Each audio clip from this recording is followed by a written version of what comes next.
Hello, everybody. Happy Wednesday. Happy Wednesday. I can't believe how deep we are into this year. It's a little bit of a shock when I think about it. Like, how is it December? How is it December? So we're just going to hang out for a minute, give everybody a chance to get in here. Sorry, I just spunked I was getting my mic. Let's see, do you have a mic?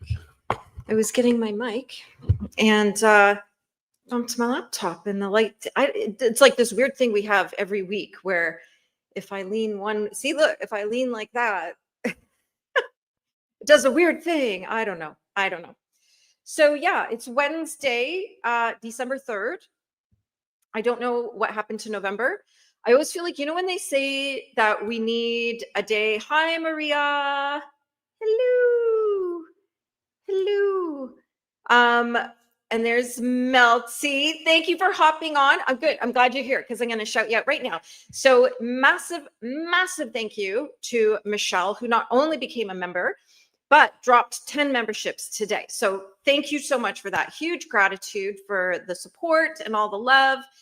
And congratulations to everybody who got a membership from Michelle today. That's so exciting. What a lovely, kind thing to do. So I so appreciate that. And it's so nice to see you over here. Usually we're all over on your channel. So it's nice to see everybody over here today. So yeah, we've got Maria in the house. Maria put out a new song called Rise Up. And you all need to go listen to it. We're going to get links dropped in just a moment to make sure that everybody gets to see listen to Maria's new song. And it's kind of the graphic was really neat. Really, really neat. So yeah, go listen to her song Rise Up. It's very powerful song. Julianne, hello and welcome. Thanks for hopping over and hanging out. We're going to have a chill day today. It's very cottagecore. I got a whole bunch of things, some stuff to show you, all kinds of things going on. It's been such a busy time, but I don't know what's going on with time. Do you find time is really weird? Because November just flew by. It was like, how we say we need a day between Saturday and Sunday? I think that was November. So we had November between Halloween and Christmas. We had that big gap, but it was just filled. It was just kind of crazy how fast November went by. And I think, what did I do? I did a lot, but accomplished nothing. That's about where I'm at with that.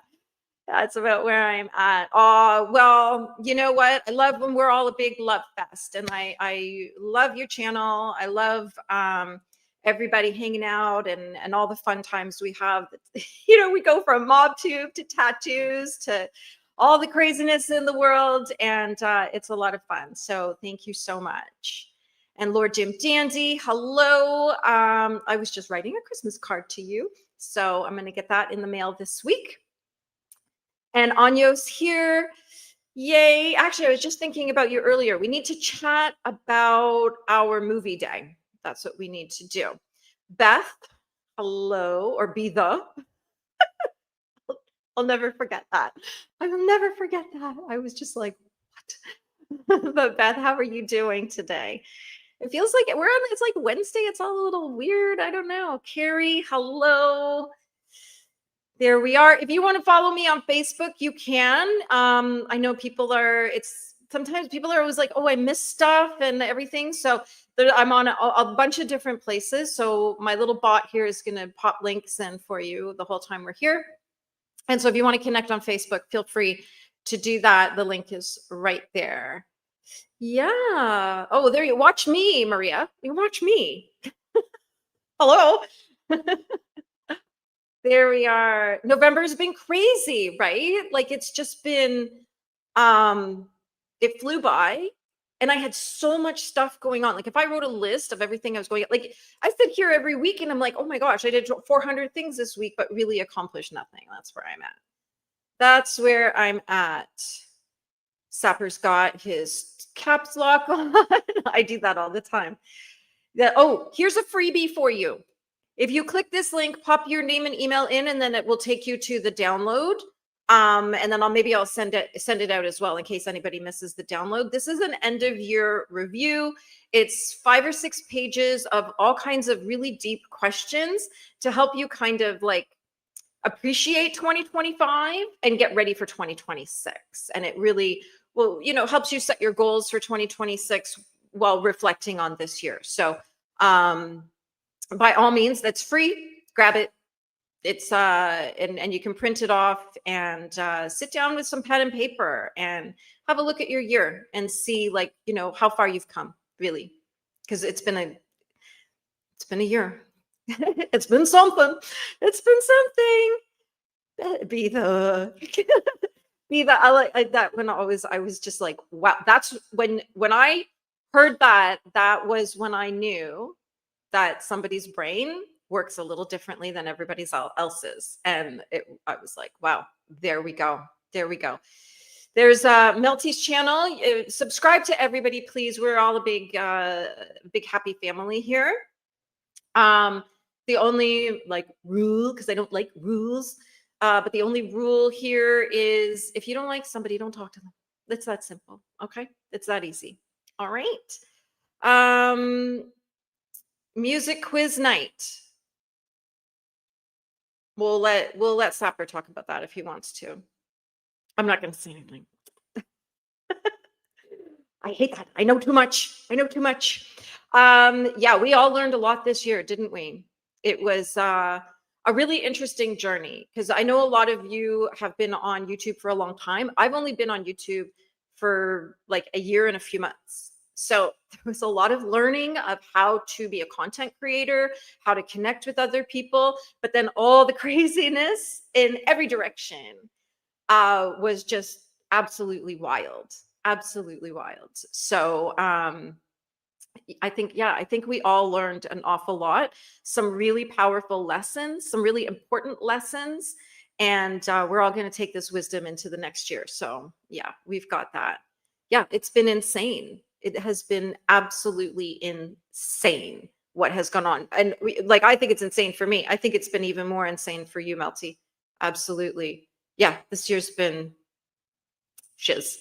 It has been I wouldn't say it's been the worst year of my life. I put it in the top 5. Just and it's a double-edged sword because so many good things happened as well. Like, look, I'm healthy. I have, a nice house and I live, in a pretty safe community. I've got my husband, I've got my son, I've got friends, all that kind of stuff, right?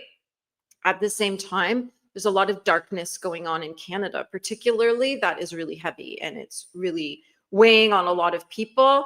And then we have all the, just everything going on around the world. And it's just all this year, I would just describe it as shit. Right? Like with some sprinkles on top. How about that? It was a hard, really, really hard year with some sprinkles on top. Yeah, I know Anya's had, I would say, I'm going to guess the worst year of your life too, Anya. Like I would say your year makes my year pale in comparison. So yeah. Yep. Get it. Yeah, we are. We're just a fam jam here. We keep it chill. We keep it pleasant. And, we just talk about stuff. I have a list and I've got all kinds of things to show you. And I'm going to pull a few cards as well. I've got my Christmas deck out. So for the month, deck, get your mind out the gutter. Got my Christmas deck here. So we'll pull a few cards today too, if anybody wants a card. All right, there we have it. We can talk about it now. Finally, 13th of December. That is 9 days away. So not this weekend, but the following weekend, 8 p.m. GMT, and that's 3 p.m. EST. So Toronto time, 3 p.m. And then if you're overseas, 8 p.m. GMT, we have our music quiz is coming back.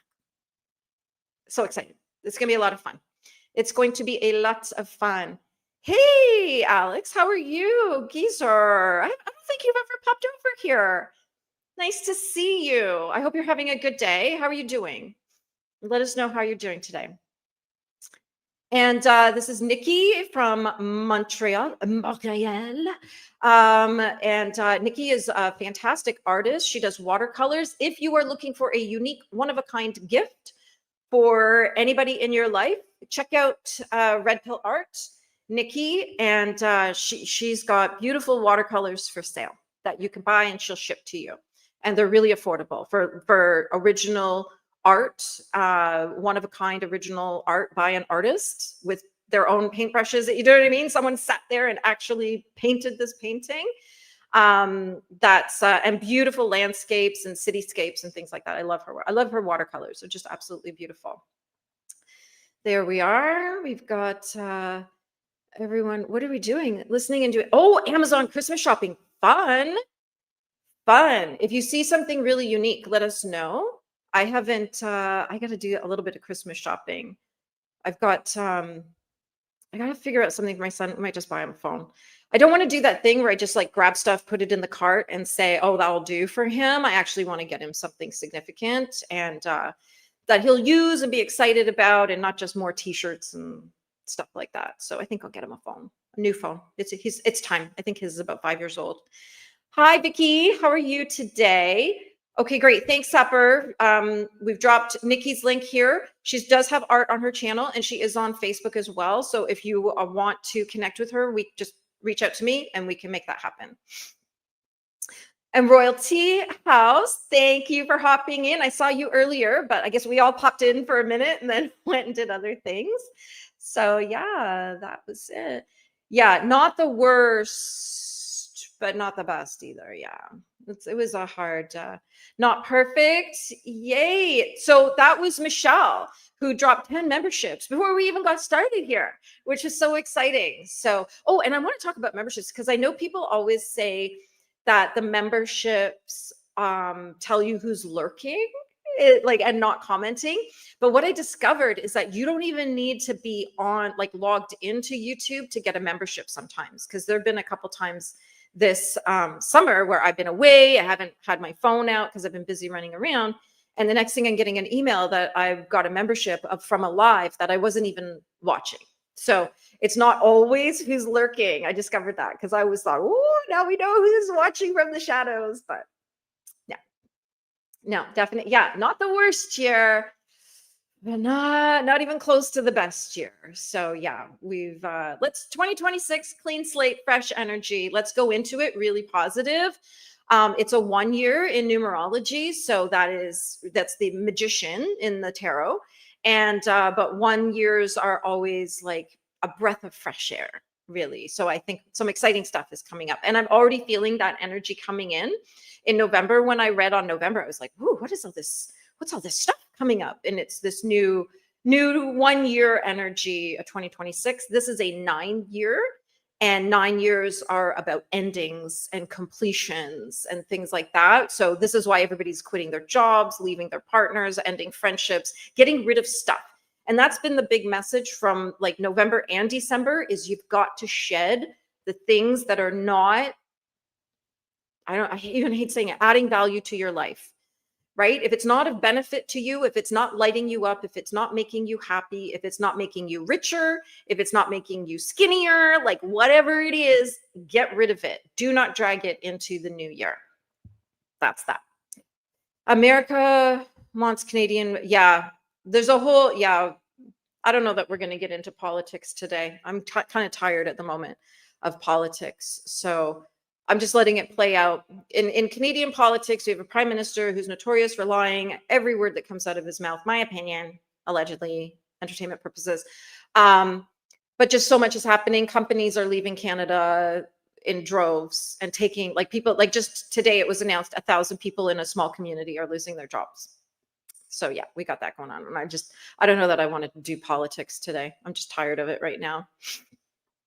Yes, lovely to see Sapper. And I can't wait for the music quiz. I think that's going to be great. Yeah, I think Alex, I know you've had a rough go. You've had a hard time. And you know what? I just want you to know that I think about you and I send you like lots of loving vibes every time you pop into my head. I'm sending you good energy all the time. I know you've had some some struggles this year, and I'm really hoping that next year turns everything around for you. Absolutely. Yes. Bring it on. I'm ready. I'm like, let's just skip right over the holidays and go right into January 1st. Like, I'm here for it. A lot of lessons learned. Yep. A lot of lessons learned. A lot of Munchie. How are you today? Did you get your 3 packs? That was a lot.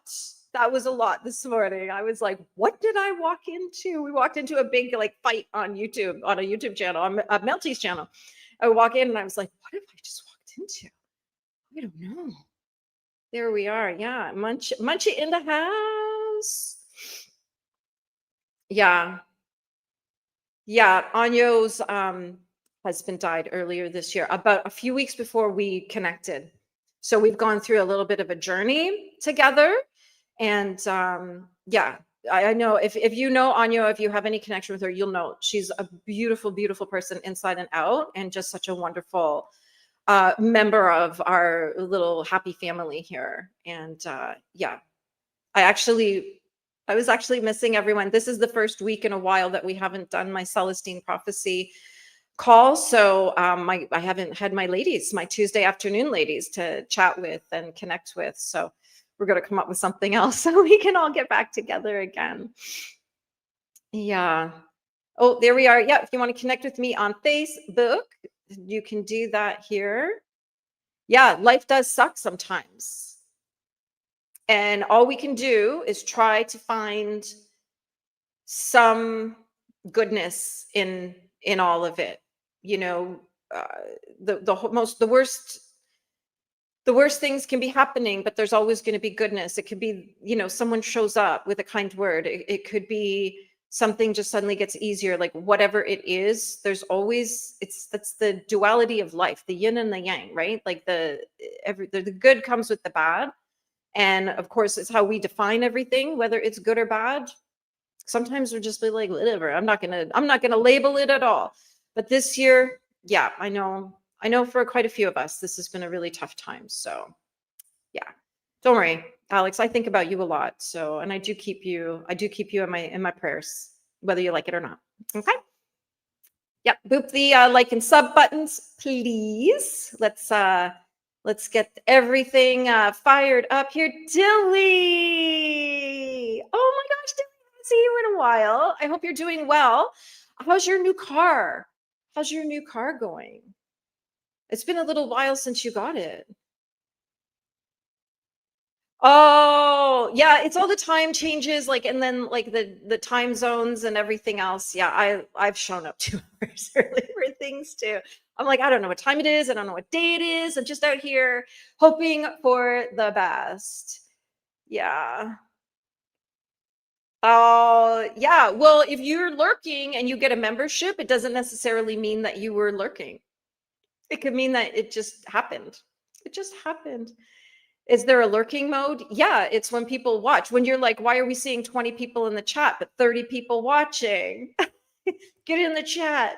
Reveal yourself. You're 40 next year. 40's not too bad. 40's not too bad. Like I'm in my 50s, so I can look back at 40 and be like, 40 wasn't so bad. 40 wasn't so bad. But it's 40's that age where you can start you just stop giving a shit, right? Like I found that 40 was quite freeing. I had accomplished everything I had wanted to accomplish in life. I was married, I had my son, I owned houses, blah blah blah, blah, all the things I wanted to do in life, so I could start telling more people to F off. Really is. There's a lot of freedom in that. There's a lot of freedom. I lurk a lot too. I'll do that where I will sometimes I just pop my headphones on and listen while I'm doing other things. Is that lurking? I don't know. It's not hate listening or anything. It's just, I'm just not physically there. Makes it Madhouse. Hello and welcome. Welcome. Yeah. I don't know what we're amening, but amen. You got preacher girl here. Amen. We're going to amen it all. Carrie's saying, hello, Carrie, welcome. It does get better. It does. It's so freeing when you kind of cross the Rubicon, and the things that we have to all strive for, or we feel like we have to strive for. We don't have to do that anymore. It's quite freeing. The quiz is back on the 13th. There's Sapper's link there. So if you subscribe to him, you'll be able to take part in the quiz. So I would do that now so that you're like fully subbed and you don't have any issues, because I've seen it where you have to be a sub for a certain length of time before you can take part in the chat. And then you're like sitting there twiddling your thumbs waiting. Yeah, also known as silent mode. Yes. Do you know, we all know Liz, and I think it's so hilarious that she just listens and doesn't say anything, but then every once in a while she'll pop in and say, I'm listening, I'm still here, I'm listening. And I'm like, yeah, that's the way to do it. That's the way to do it. There we go. I don't know what that was about. The same here. What do we have the same of, Royalty House? There we go. Saying hi to 40's not too bad. I know. Here we go. Anya's saying 40's not too bad. She just made a little typo there. It's okay. I'm fluent in typo, as I'm always telling everybody. 40's not bad. It's not bad. What do we have? What's the saying here on all the novelty stuff? Lordy, lordy, look who's 40. There we go. Oh, Munchie just turned 60. Woo! Well, we're all catching up, Munchie. We'll all get there soon too. So yeah. Yeah. I vaguely remember 40.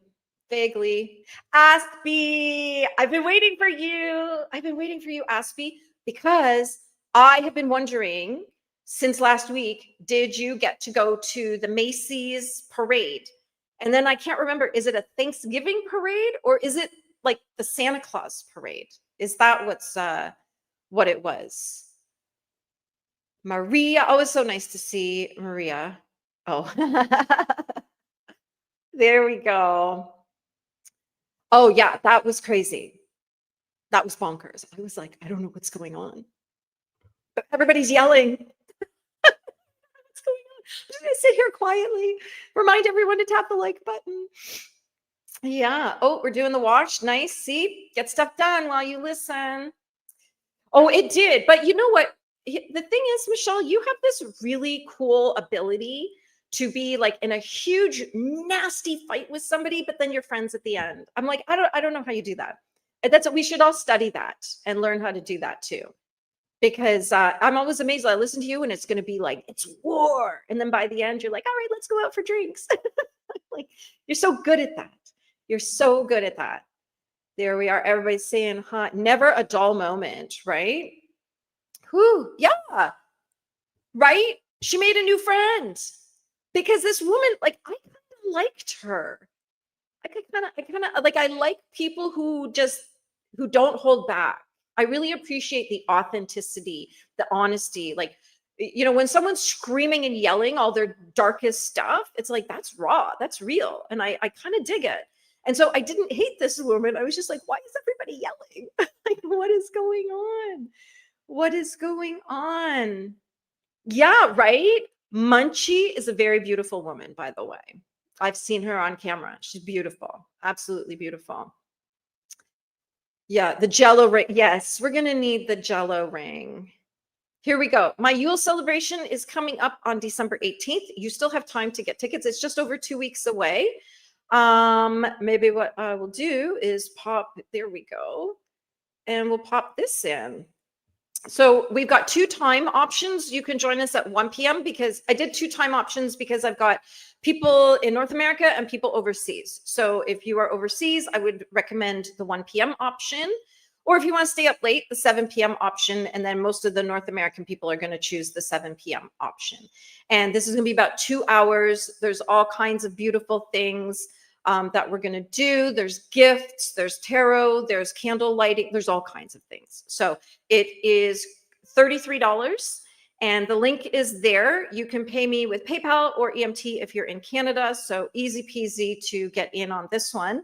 And like I said, it's just 2 weeks away and it will be on Zoom so that it's we can actually talk to each other. Then we're not because sometimes like this is fun, but at the same time, I really like having everybody on Zoom so we can actually see each other and talk to each other and share together. So There we are. There we are. Oh, there we go. Oh, low immunity today. Yeah, it's that time of year. Our vitamin D is taking a hit right now. The younger I feel. Yeah. Yeah. Like, I don't know how I am this old when I'm only 14, right? Like, feel like I just sort of like 14 seemed like a good age to be. Yeah. Yeah, look at how beautiful Munchie is. Oh my gosh. Oh my gosh. Yeah, Melty. Oh, hang on. Let me get where we go. Get your leg fixed. How is your leg? How are we doing? Are you walking around on your own now? Are we good?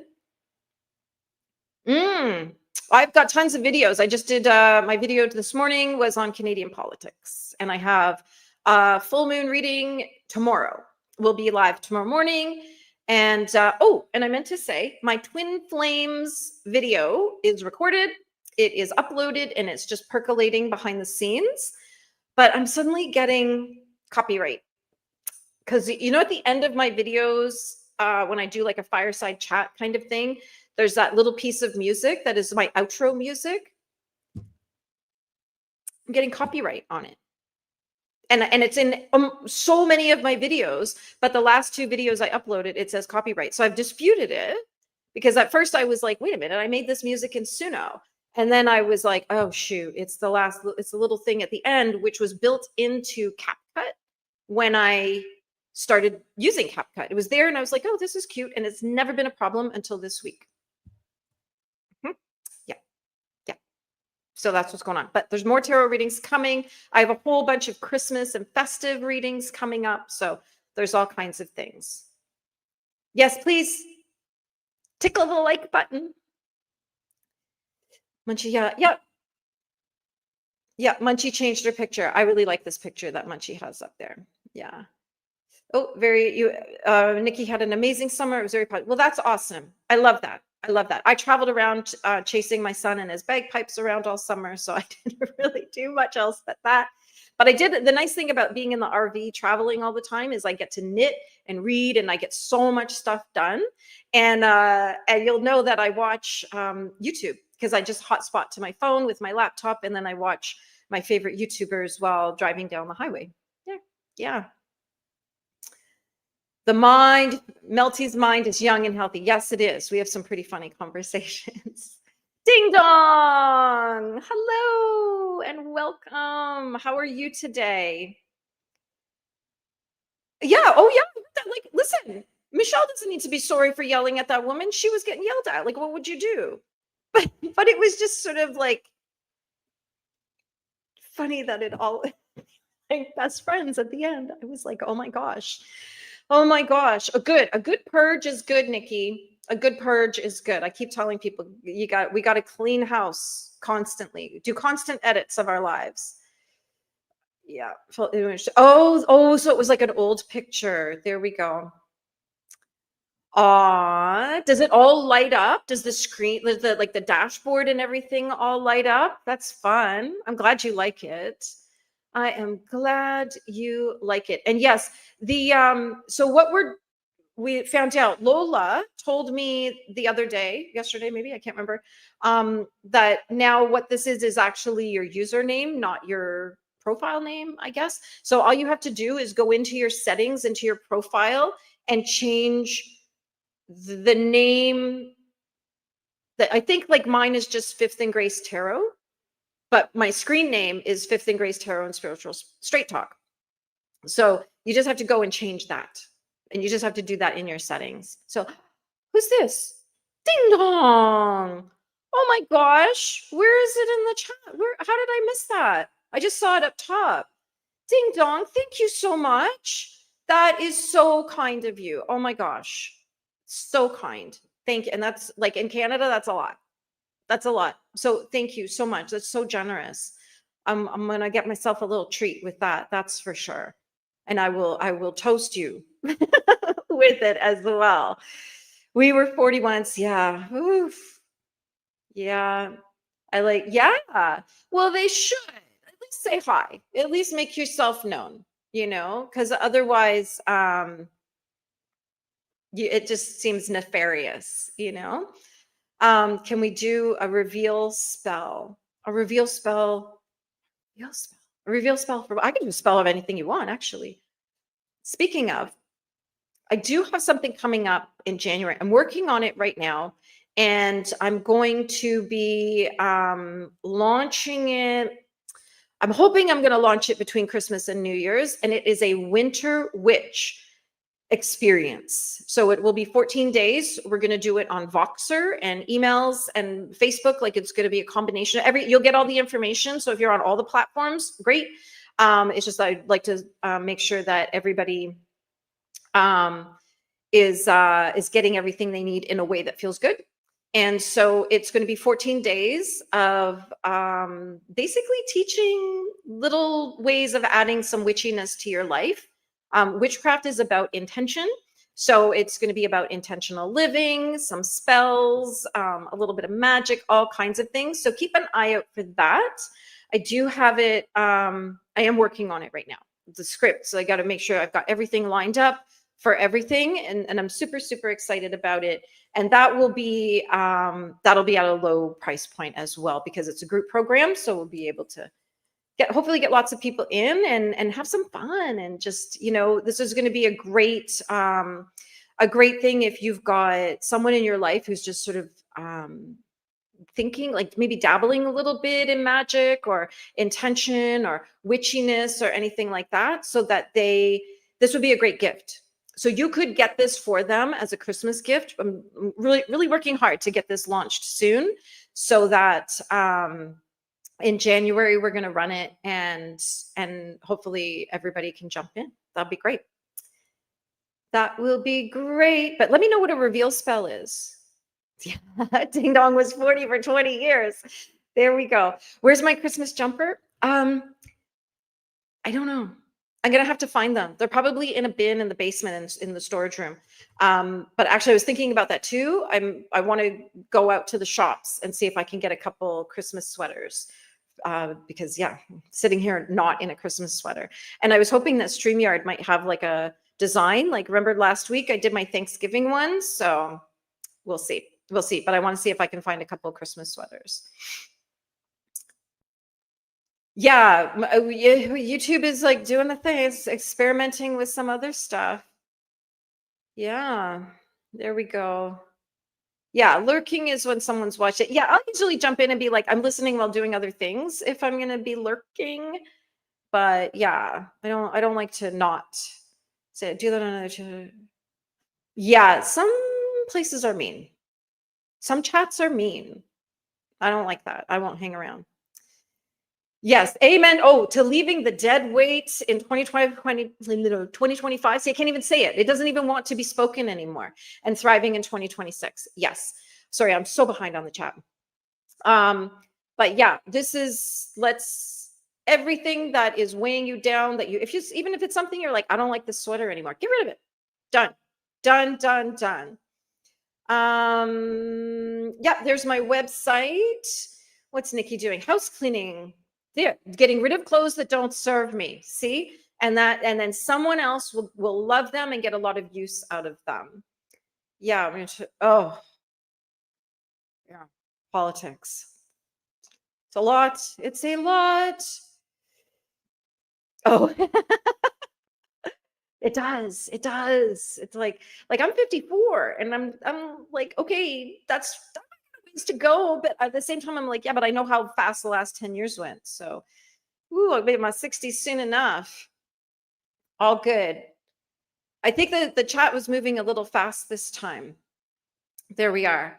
Not good at lurking. Yeah, see, I can't resist sometimes. Cannot resist. You never go to so it is the Macy's Thanksgiving parade because it's too cold. Really? New York is cold. Really? I was in New York City in February about 16 years ago, and I didn't find it cold at all. But then I live in Canada, so maybe for New Yorkers that was cold, but for me it wasn't. I was like, oh, this is quite nice. This is quite nice. Yeah, see, it's hard to not chime in. It's hard to not chime in. There we go. And then you feel bad. No, I don't feel bad ever. Yeah. This woman this morning on Melty's channel, she was very passionate, but then they had a good conversation. It was kind of wild. Oh, she's gonna get drunk. Dilly's gonna get drunk. Enjoy, enjoy. Take an Advil before you go to bed. Yeah, yeah. Don't get too wasted, Dilly. Yeah, she was sticking up for her friend, and that's admirable. That's admirable. Yeah, let me see here. She's a ooh, wow. Yeah, see, I came in the middle of that, so I'm gonna have to rewatch to catch the start. When you have a migraine. Have you tried ginger? Taking ginger capsules? You can buy like in the health food store, you can get ginger capsules. I found they helped with my migraines. Definitely speak to the health food store about that. And there might be a nutritionist in there who could maybe give you some advice. Caffeine also is very good for headaches too, because I get migraines, so I get it. I get it. Okay, awesome. Yeah. So Anya's sake, she doesn't know if she can make it for the Yule event, but we'll see. There's still time. There's still time. I'm gonna cut off the registration on the 17th, probably around lunchtime on the 17th. So there's still time. That way I have time to get the confirmation emails out for everybody and get the link and everything for everyone. There we go. Yeah, see, 14. And you know, Michelle, you remind me of a much younger version of me. I think that's why I keep hanging around because I'm like, oh, I know that girl. I know that girl, that sassy pants. You'll mellow out maybe a little tiny bit. But don't mellow out too much. You can walk now. Oh, that's great. That's great. I know. I was like, holy smokes, that was like a long recovery. A long recovery. Yeah. Pain is not fun. Is not fun. What is you can oh yeah, I'm gonna have to do that. Thank you. Thank you. And you'll do a wee tune for me. Thank you. You know what I'll do is I'll play the tune for you. Maybe you can create something pretty similar and hopefully because I really like the my outro tune. Makes me sad. Makes me sad.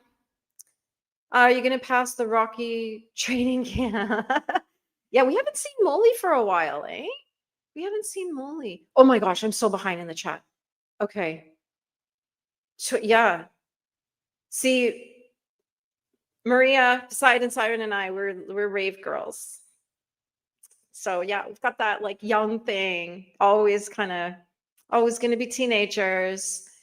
Always gonna be there we go. There we go. Thank you so much, Ding Dong. That was so kind, so sweet of you.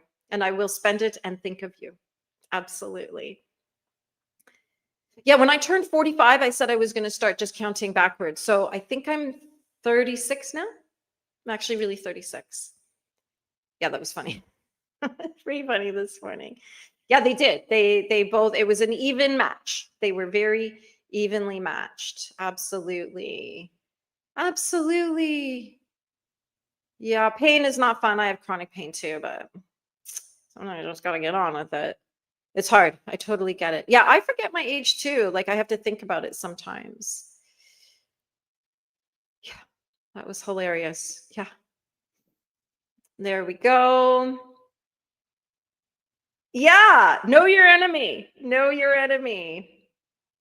Okay, I'm trying to get through. Oh my gosh, you're all very chatty today. This is awesome. I'm sorry that happened to the music. Same thing happened to me. Put me.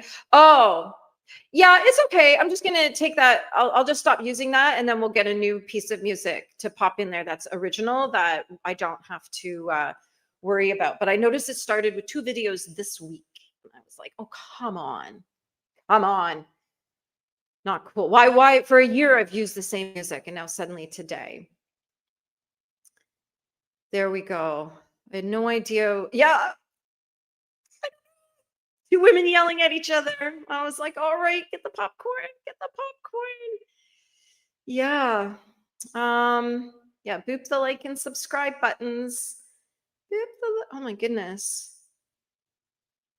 Y'all are very with the oh yeah. I remember that with their stupid little beach thing. Come on. Are you filming?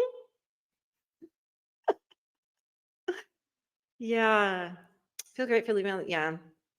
You just gotta let it go. Just gotta let it go. To the Harkles of yeah, the year they deserved. That's cool. Yeah. So if anybody doesn't know what the Harkles are, it's Harry and Meghan. Harry and Meghan. Yeah. Um,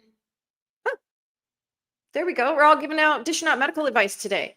So definitely, it's an oil. I'm assuming it's natural. Navratna.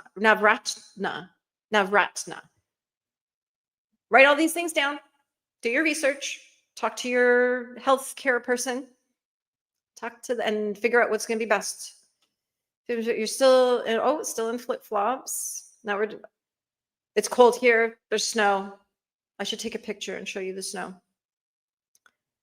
Oh, there we go. Yeah. So look into that, Royalty House, and look into ginger capsules. And I don't know if you drink coffee or not, but coffee and salt as well. The ultimate migraine meal is actually like a Coke and fries from McDonald's.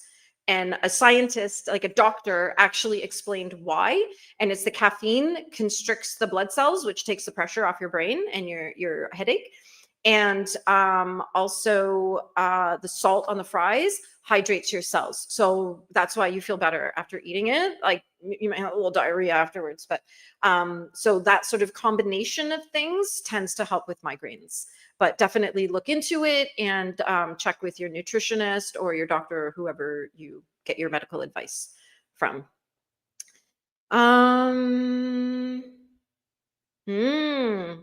Oh, because is it kind of warm where you are, Maria? Yeah, methylene blue. Everybody's talking about this right now. Coke, not cocaine, Alex. Coca-Cola. Coca-Cola, the #1 selling drink in the world except in Scotland. Yeah.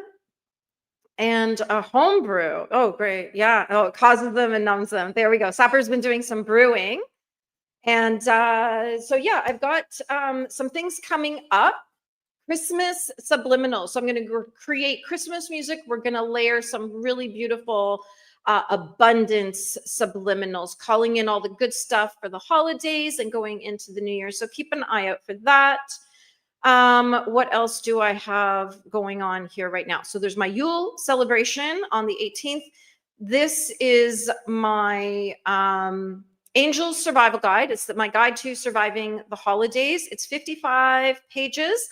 A few people have grabbed it already. I've already got a review on it. Like, holy smokers. Like it, I was so amazed. Like I almost cried at the review this morning when I received it. So it's all kinds of things, how to navigate grief, how to use flowers. There's some recipes. There's some coloring pages, Munchie. There's coloring pages in there.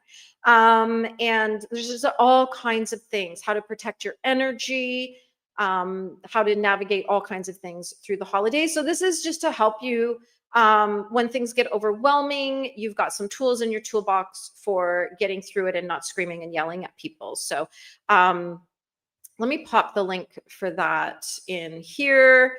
It is $11. I know I feel like a bit of an infomercial here today. Let me see if I don't know if the link worked. Shoot, did it work? No, the link did not work.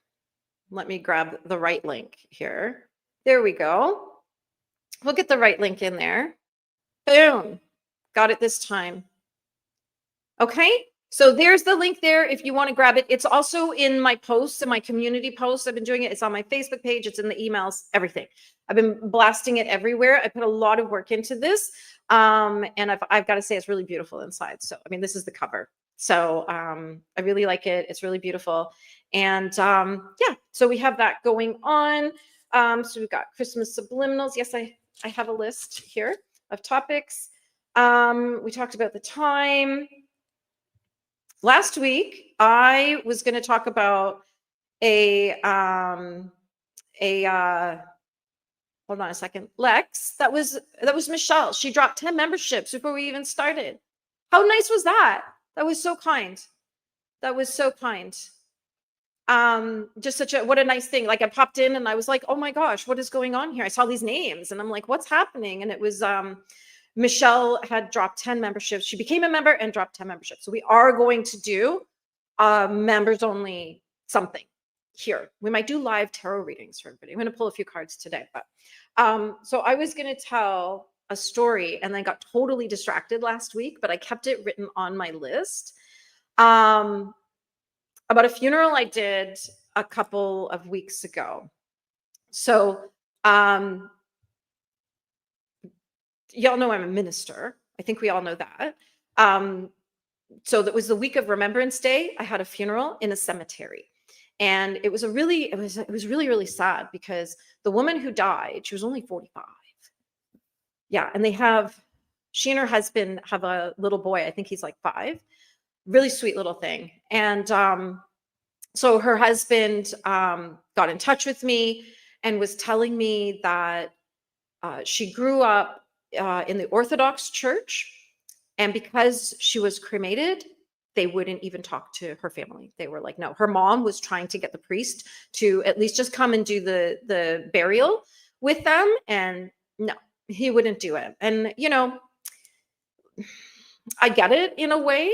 Like when people come to me and they're like, okay, we want to get married, no religion, we will sue you. And I'm like, then why are you talking to a minister? Go to town hall, right? So I and it's not like I force stuff on people, but at the same time, I'm like, if you're going to be that aggressive towards a minister, maybe you shouldn't be talking to a minister. So I get it. We have our boundaries and we have, kind of who we are as clergy. But this poor man is like, I need help burying my wife. And so we go to the cemetery, do everything. The family was lovely. It was a very, very small group of people. It was the husband, the woman who died, her parents, and then her husband's 4 parents, because his parents are divorced. So there was 4 of them. And I thought it was really, really nice that all 4 of them came to support him. That was because I've been around enough funerals and enough weddings to know that the new spouse doesn't always come to the things to support. So, and I even said that to him, like, it's nice that all of them came to be here for you. So when the service was done and we were just waiting for the woman who died, we were waiting for her parents to leave. Because they had expressed that they could not handle being there for the actual burial, that was too much. And I agreed. Like I said, yeah, like if you know that that's the moment that's going to break you, then let's get you out of here and then we'll take care of everything after you're gone. And so that's what we did. And but while we were all sort of milling around, so we're in a cemetery. It's winter. We're standing in the snow. And the stepmother of the man whose wife died comes to her mother and says, so are you going to take her ashes home? And I was like, oh my gosh, it was just like the most innocent, the most innocent question. But at the same time, I was thinking, why would we stand in a cemetery with a hole here in the ground? I was just like, oh my gosh, you're so cute. But it just kind of made me laugh a little bit, where I was like, not everybody kind of got it that we were in a cemetery and there's a hole sitting there next to us with a pile of dirt that we were going to be using afterwards. So it was just one of those like sweet little moments where, this one woman is trying to connect with the other woman and be there for her during her deep, deep, deep sorrow, and really hadn't. It's just like, oh my goodness. No, nobody's taking the ashes home. No one's taking the ashes home. So that was my little sweet story from that funeral. I just thought, oh my gosh. Oh my goodness. Oh my goodness. Yeah. And it was, yeah. I thought, I wonder what she thought we were doing in a cemetery. Yeah. Oh, I did too.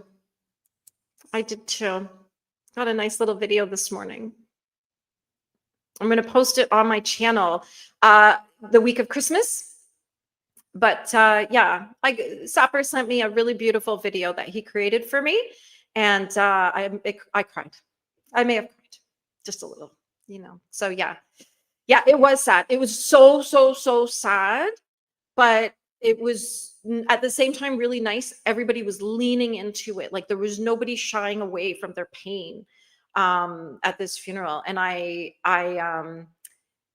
I always encourage people, like, you've got to lean into it. Like, the place to do the complete utter breakdown, sobbing, crying, everything is with me, right? Because I'm there to help you and support you and kind of get you to the other side of it. So yeah, but they did it. They were great. And her husband sent me an email a few hours after the service, and he said it just said, thank you. That was perfect. So yeah, funerals are my best work, by the way. Catholics do allow cremation. Yep, they do. This was Orthodox. And if it's the priest that I have dealt with in the past, he's a stickler. He is a stickler. He was not happy that I was working that day, that a woman was working that day with him. He was not happy about that. So I don't know. The family was told, no, the priest wouldn't help them, and that's that. But I've done when I worked in the funeral industry, I mean, I've been to the Catholic Church probably more than any other church. And yes, we've done cremation with Catholic services. It's 2025. People need to kind of realize, not everybody that wants to do things the way they did 200 years ago. It was awful. It was really, really sad. Yeah, it was sad. Yeah, families always cause issues at funerals, in my experience. This one was not. Everybody was very supportive of each other. Everyone was fine. I remember one time we had to think about hiring a security guard to be the bouncer at a funeral. We were kind of like, we may have to bring someone in. So yeah, but in my experience, most of the time, they cause the problems leading up to the service, but when I'm there, they don't cause the problems. Because I even though I'm like a teensy little pixie, but I tend to command a room. That's like, I have to be able to command a room. So people don't usually start their nonsense. And in the funeral industry, when you have somebody who is not directly in the inner circle and they start wanting things, the question we ask as a funeral professional or as a minister is, are you the next of kin? Oh, you're not? Okay. Well, okay. So we're going to clear it with the next of kin. And then usually whatever it is they want goes away. They suddenly don't want it anymore. And I'm like, yeah. I'm not here for your sneakies. Sneakies. Blue Yukon, hello and welcome. Is this your first time here? Wow. Thank you for tapping the like button. This is our weekly hangout, chitty chat. We talk about whatever's going on. Oh, there you go. There's a plan. Don't get cremated if you're going to do that. Don't get cremated. You got to have to be like rocket ship. But when I was working in the funeral home, I came up with a whole bunch of different ways for people to use cremated remains as art and experiences and things like that.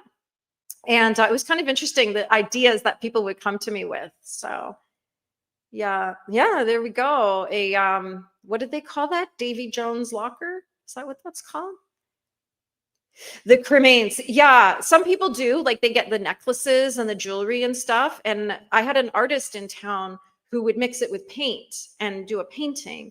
I had a glass blower, like a lamp work person, and she would put it into glass. But what's really, really weird is how many people, like artists that I would approach and say, hey, are you willing to do this? Like, is this something, like if I came to you with this or a family came to you? And she said, well, if I have their permission. And I'm like, well, of course you'd have their permission. Like, some people are funny. Yeah. We don't do that. We don't just toss because it's you end up inhaling it. And that's not good for you. The pH in cremated remains it's not really good for anything. So Moxie, hello.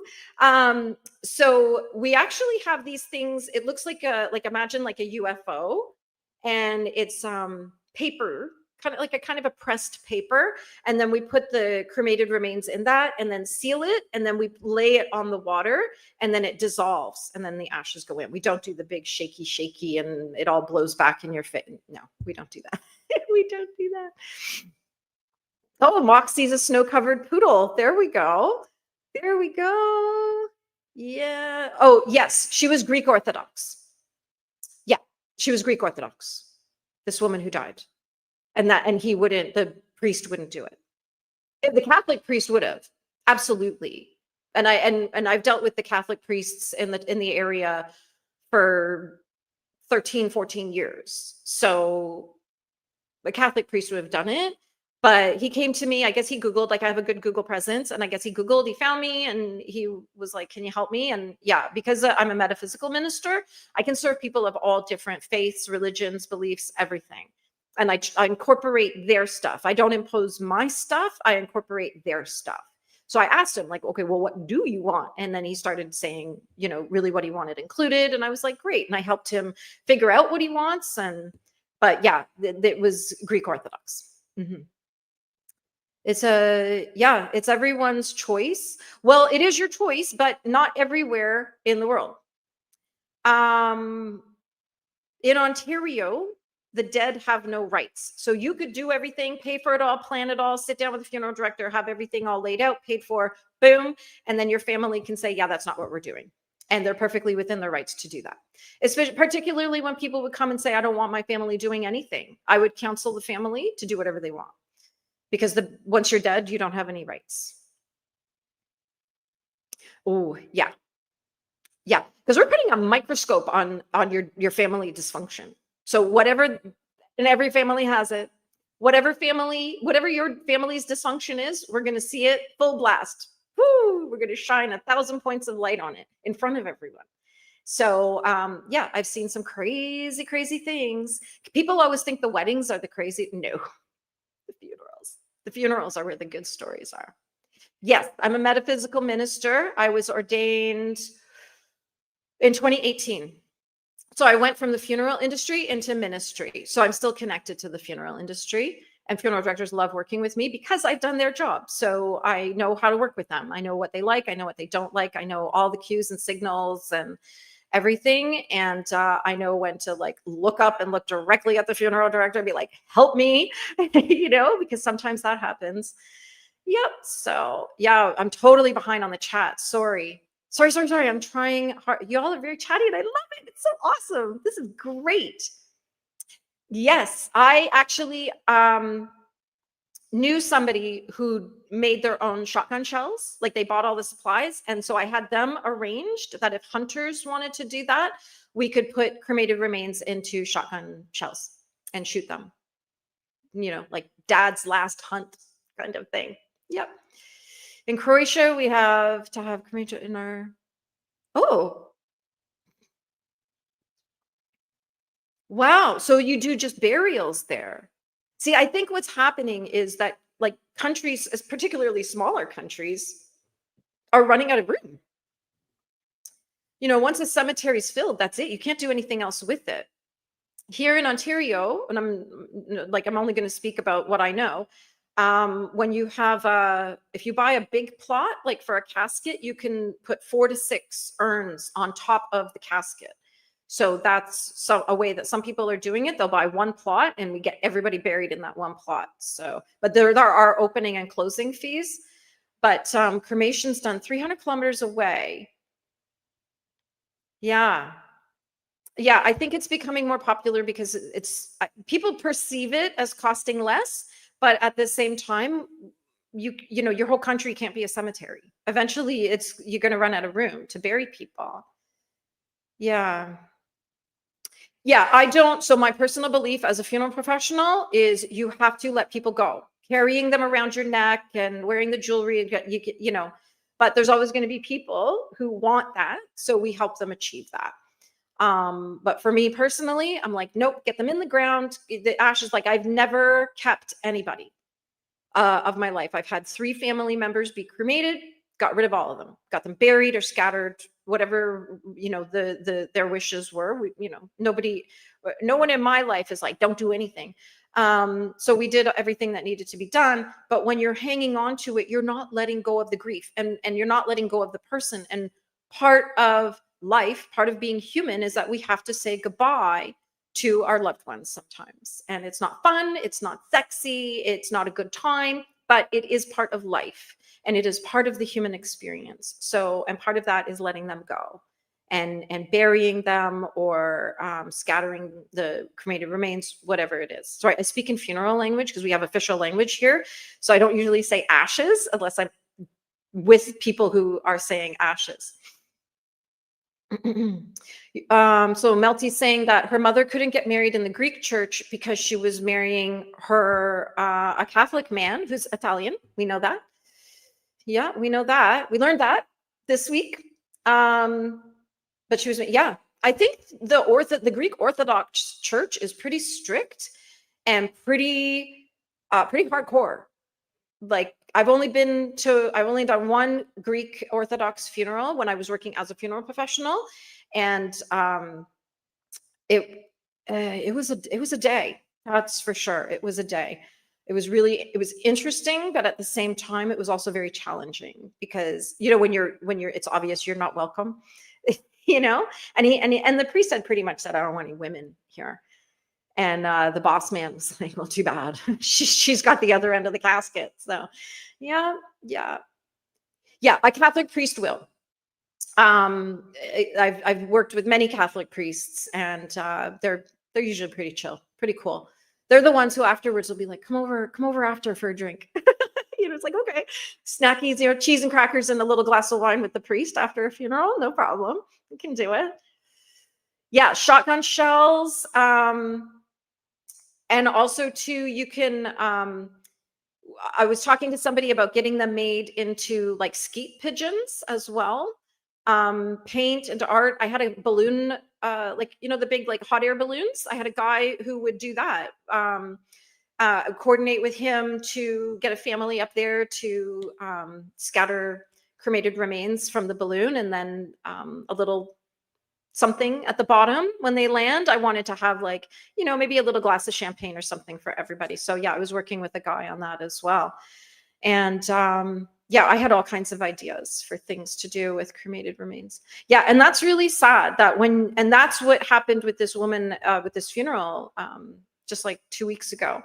And she had grown up in that church, went to that church her whole life. And when she died, they said no, they weren't going to help the family. So you're terrified. Okay, I'm going to say it. You'll be dead. You won't notice the worms. Yeah. Yeah, the Greek Orthodox churches, they don't mess around. They don't mess around. So they got married in a Catholic church and you're baptized Catholic. Yeah, I quite enjoy the Catholic Church, to be honest. Like I found of all the churches that I would go to, the Anglican Church and the Catholic Church were probably the ones I enjoyed the most. Absolutely. The Anglican, the priest in town, he's like, you're in for 3 hours, because he'll do communion and everything else. And it's lovely. He's a wonderful man. I've known him for as long as he's been in this town. And that's the Anglican priest. And we have a new Catholic priest. I haven't met him, but all the other ones in the past have been easygoing, easy to work with. And like I said, afterwards they'll be like, come back for a drink. It's like, okay. A Greek wedding. I think I went to a Greek wedding when I was very young. I just remember plates and like a handkerchief dancing around. I think that was Greek, right? I can't remember. Oh, you couldn't be baptized there. Yeah. I wonder why that is. Like why they're so hardcore. Why they're not just ease up a little bit and maybe you'll get more bums and seats. I don't know. Maybe. Yeah. There we go. Oh, an arranged marriage. Oh, I actually know somebody else. She's Sikh and she had an arranged marriage. Her husband is lovely. We all love her husband. She's she's good. She's good. She's happy. She's got a good life. She loves her husband, but it was an arranged marriage. But she did have the option to say no if she didn't like him. So yeah, people still do that. Yes, still have arranged marriages. Yeah, in certain cultures. Yeah. Here, there is no. Oh. So you have to keep paying forever to keep somebody in the ground? Oh my gosh, Anya. Holy heckin'. Holy heckin'. Oh my God. Oh, yeah. Yeah, I've seen that. I've seen that. I know one of the first questions that we ask as funeral professionals is there a will? Because that will determine who we talk to. And if there's no will, then we have to figure out through succession law who we talk to. And sometimes it's not none of the people in the room. I've had to tell people, I'm sorry, none of you are the legal next of kin. We need this person in here. And if that person wants to hand everything off, that's fine. We have a document. You just sign it and say, I'm waiving my rights here. And that's fine. But we do actually need the correct legal next of kin. But yeah, the will, we need the will. Absolutely. But when they're arguing about the will in the funeral home, oh, yuck, yuck, yuck. What do you do? Yeah, now I want to know what we do with them. Nice. Yeah, filming. I film everything. Film everything. Supper. Some people are so greedy. It just get, right? I'm sure I've got inheritances waiting for me. I don't care. I'll find out afterwards. I'll find out afterwards where we are. Footsie, how are you doing? You're not late. You're right on time. You are right on time. Oh, so you do cremation and you're Anya's in Holland. And it's Holland, right? Netherlands? That's Holland, right? I'm not crazy right now, am I? So do you do cremation there? Yeah, well, it's a small country. You can't fill it all up with cemeteries. Yeah. Yeah. Yeah, see, that's how it goes sometimes. That's why a will is very important. If you do nothing else in your life, and I always tell people, a will actually trumps a marriage certificate. So if you're like, oh, we got to get married because of legal rights and stuff, if you don't want to get married, just get a will. That will, oh, there's a link for the Yule celebration. Don't forget to sign up. Everybody's saying hi to Footsie. Oh, what are we doing here? Alex is going to watch a movie and have lasagna. Well, enjoy your evening. Thank you so much for hopping in, Geezer. I so appreciate it. Lola, there we are. Lola probably thought we were starting at 3:30, and that's okay. You're right on time. Yes, a lot of differences in the cultures. And no, yes, I started at 2:30. Started at 2:30 today, so we have a bit more daylight. Because when I start at 3:30, it's like pitch black dark. Even at this, I have my ring light up. So, ooh, oh dear, oh dear, I don't know what we were talking about there. Yeah, it's like that's the thing. People will poo-poo an entire religion because of something that's going on in the head office. No, like locally, you know, at a micro level, you should be good in your church, whatever church you're in or not in. But you know, when I know I'm aware of like all the stuff going on at these high levels, but at the community level, it's not like that. I've always had good experiences with the Catholic priests. I remember I drove one home one day after service because he didn't drive. And oh, what a laugh we had in the car. I had tears running down my face. We were howling, just laughing at all the craziness in the world and everything. And he had such a great sense of humor. We were having a good laugh. Big Greek funerals. Yeah, with the smoke, like the incense and the smoke. To me, it smelled like soap. That's how I remember it. And then we had like a bowl of boiled wheat or barley or something. It's a long time ago. I'm fuzzy on the details. But then what happened at the cemetery, the priest was pouring this into the grave and slipped and dropped the bowl. And all we heard was smash. And not one person said, Opa. I was just sort of afterwards, but I know a Greek guy, and I went immediately afterwards and told him the story, and we had a little bit of a laugh because it's like, why did, like, would that be inappropriate?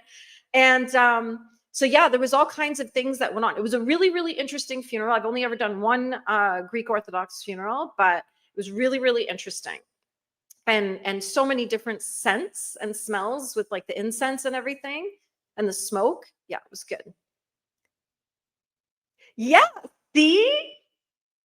That's it. Like if you're going to get invited for a drink after a funeral, it's going to be the Catholic priest. because he's got snacks. And the thing is, I think priests spend a lot of their time when they're not working alone. Like, I don't know that priests have big social lives. So when they kind of connect with somebody in their work, they might be like, come hang out with me. Let's be friends. So yeah, it's the Catholic priests are always very generous with their wine. Military funerals are very, yes. Yes, I do the services for a legion, and I sometimes struggle. This is the one kind of area in funeral service that I struggle a little bit, just emotionally, because it's hard. Like, I know Silver Cross mothers. You don't want to be a Silver Cross mother. You don't want to be one. Trust me. It's not an honor anybody wants. And I've worked with a couple of them, and like through in services and stuff. So yeah. They like pure Greek bloodlines. Oh, yeah. Okay. Well, that makes sense, doesn't it? That makes sense. If they're like, no, I'm not going to marry people unless they're keeping the bloodline going. That makes sense. That makes it. Yes, I have seen that. A bunt and Windex. That's all I remember. Yeah. Well, arranged Moxie, yeah, they do. But usually that's because within those cultures and those religions, divorce is not allowed. It's just not a thing. But most people I've ever met who've had arranged marriages, they're pretty happy because they've got their mom and their aunties and the community making good choices for them without emotion. So they're looking at it not through the eyes of infatuation, they're looking at it through practical eyes. And so they will pick a good match for you. But I understand that in our modern world, if you don't like each other, it's not forced. They'll find someone else. They'll find someone you like. So yeah. Oh, that's fun. I'd love to hear that story about being a bridesmaid. Interesting. Would one of you arrange to get me remarried? Also thinking about having my first marriage annulled. Do it. If you're still legally married, are you still legally married, or you just haven't done the annulment? But yeah, we can pick someone for you. I'm not going to be held responsible for anything, but I'll pick someone. I'll pick someone. I know lots of good people. Married over 65 years. Nice. Always have it. See, it depends on where you live, though. If you're in America, that's a thing. Where I live, that's not a thing.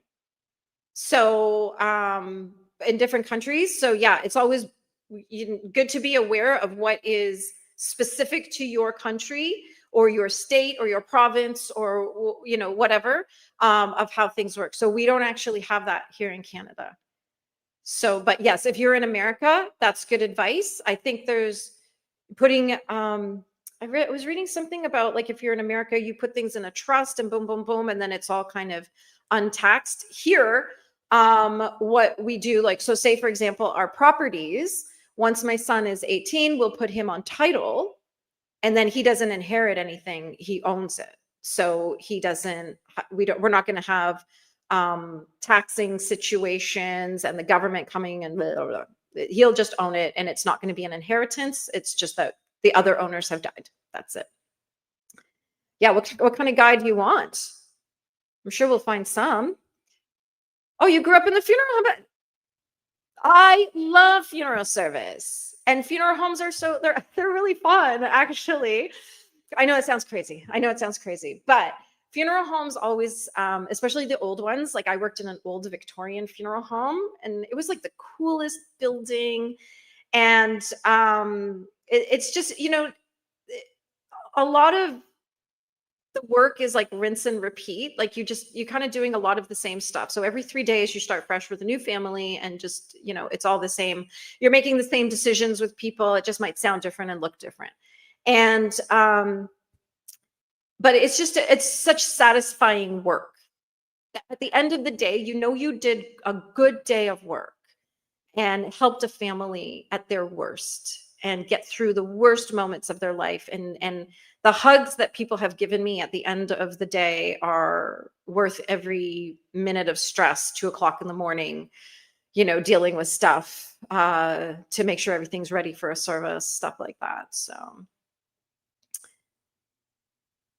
Alexa gave my girls all my jewelry already. And other items have their names. Oh, there we go. Yeah. See, that's a good way to go, because then you don't have arguments later on. You never met a poor funeral director. Oh, funeral directors don't make a lot of money. At least here they don't. They don't make a lot of money. So, but they're really good at making a dollar stretch. That's for sure. That is for sure. Footsie's, how was it? I think it would be stuck doing paperwork. Oh, are you talking about planning a funeral? Because I'm worked so long in the funeral world, I can plan a wedding in an afternoon, and I've done it. Where somebody's like, "Help me, I need help. I don't know what to do," and I'm like, "Give me 3 hours. I'll have everything booked and planned and ready for you." And yeah, it's that easy. It's that easy. There we go. Yeah, we got to find Footsie Amia. Yeah, I see a priest and run the other direction. Sometimes I do too.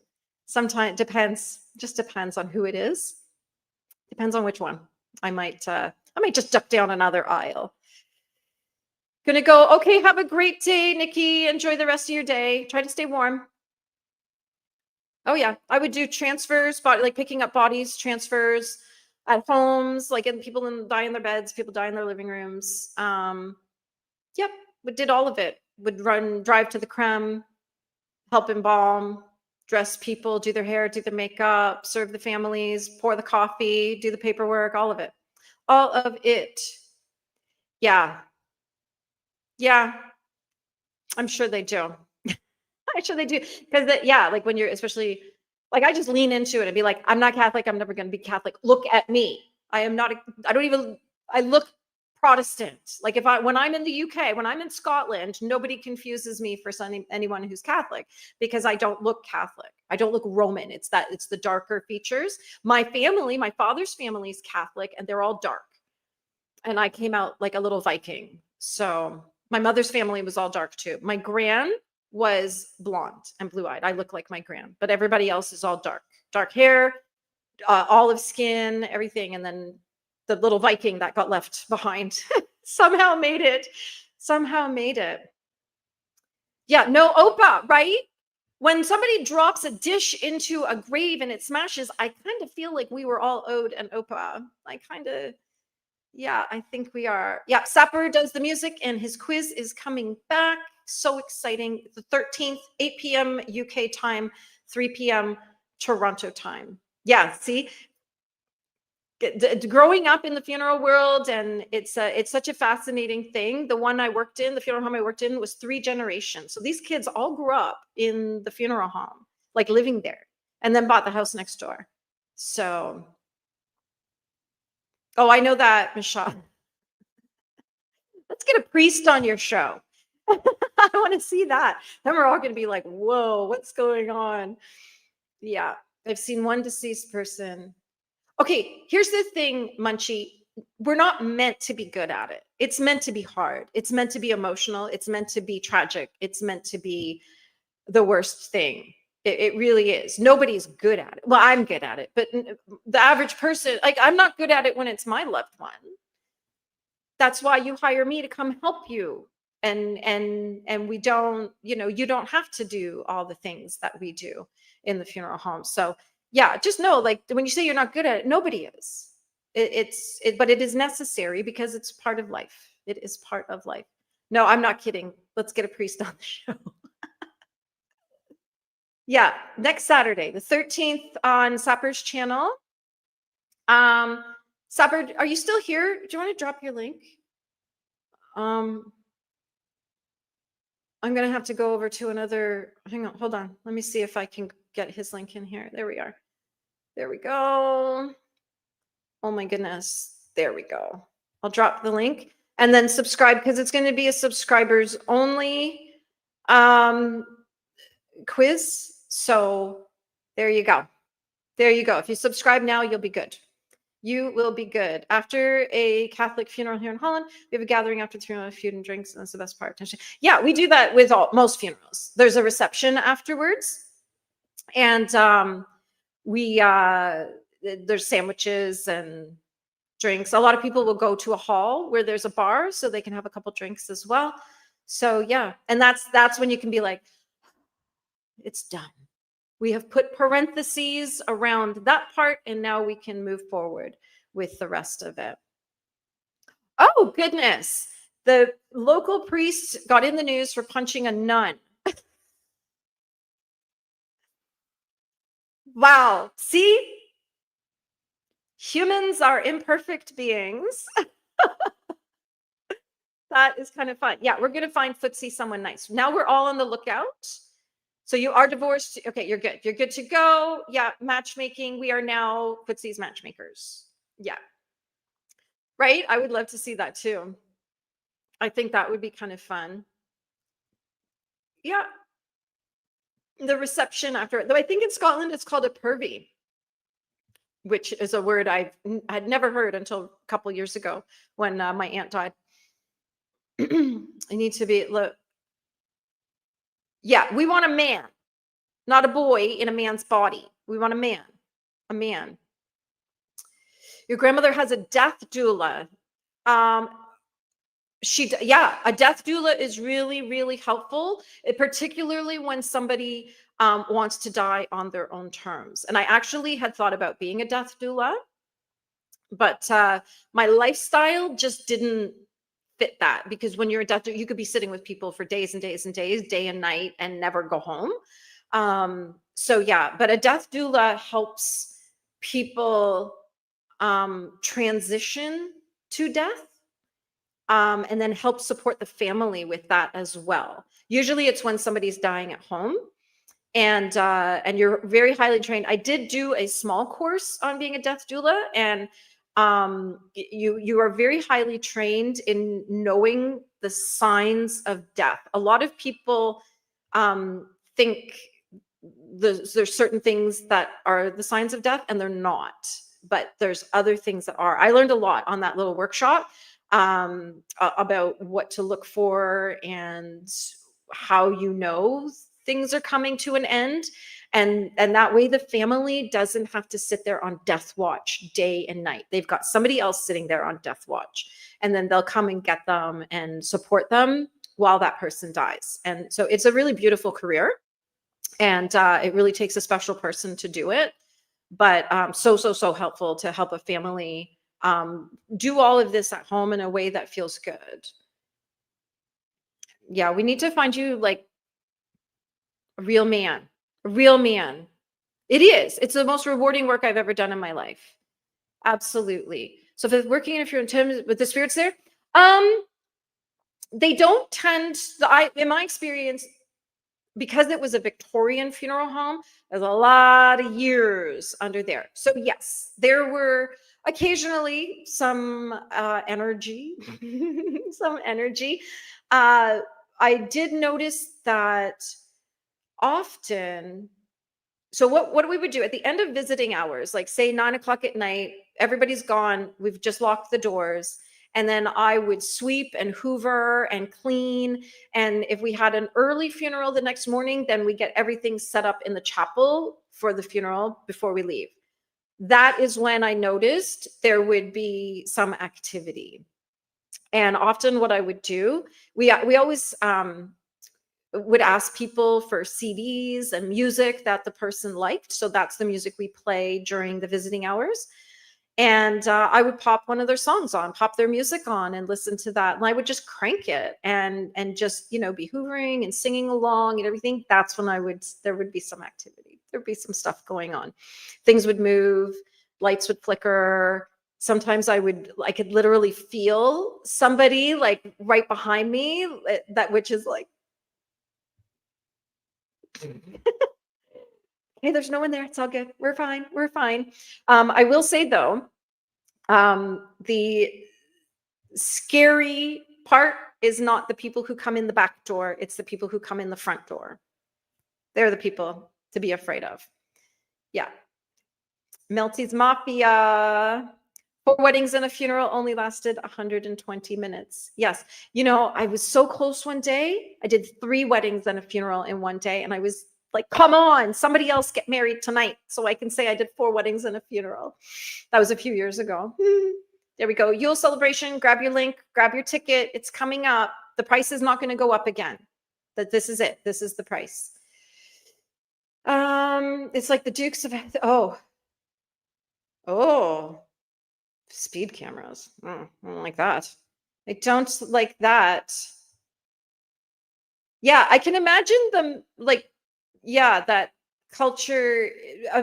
For those of you who don't know, Maria is Poseidon's siren, and she lives in Croatia. And there's some countries that are just haven't completely caught up to 2025 the way we have in the West, like the far West over here. So yeah, it's always interesting to hear how things are done and what goes on. And in comparing, how do you get married here versus how do you get married there, and vice versa. So a good man with lots of energy. We can do this. We can do this. Okay, we need to know age range. Yeah, that's a good one. Yeah, I look very Scandi, don't I? Very Scandi. And wake up ready to go to war. Absolutely. Yeah, we're here to carry the burden. So I'll do the thinking, I'll do the caring, and you just cry and grieve and do that part. And sometimes, when even now, like as a minister, when I'm talking to bereaved families, like I'm to helping them make decisions because they're like, I don't know. And then I've got a series of questions. I can usually get to the heart of the matter with people pretty quickly. So yeah, where did Cain and Abel's wives come from? Right?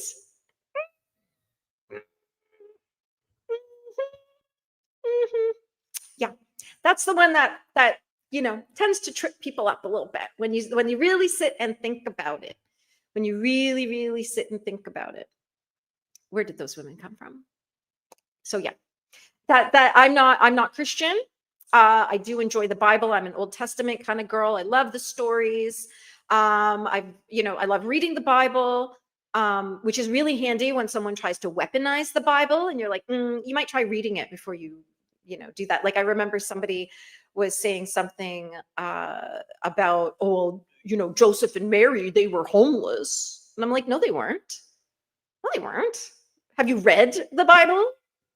They weren't homeless. They were traveling from Nazareth to Bethlehem for the census that Julius Caesar ordered. That's why they were there. They had a home. They were on the road.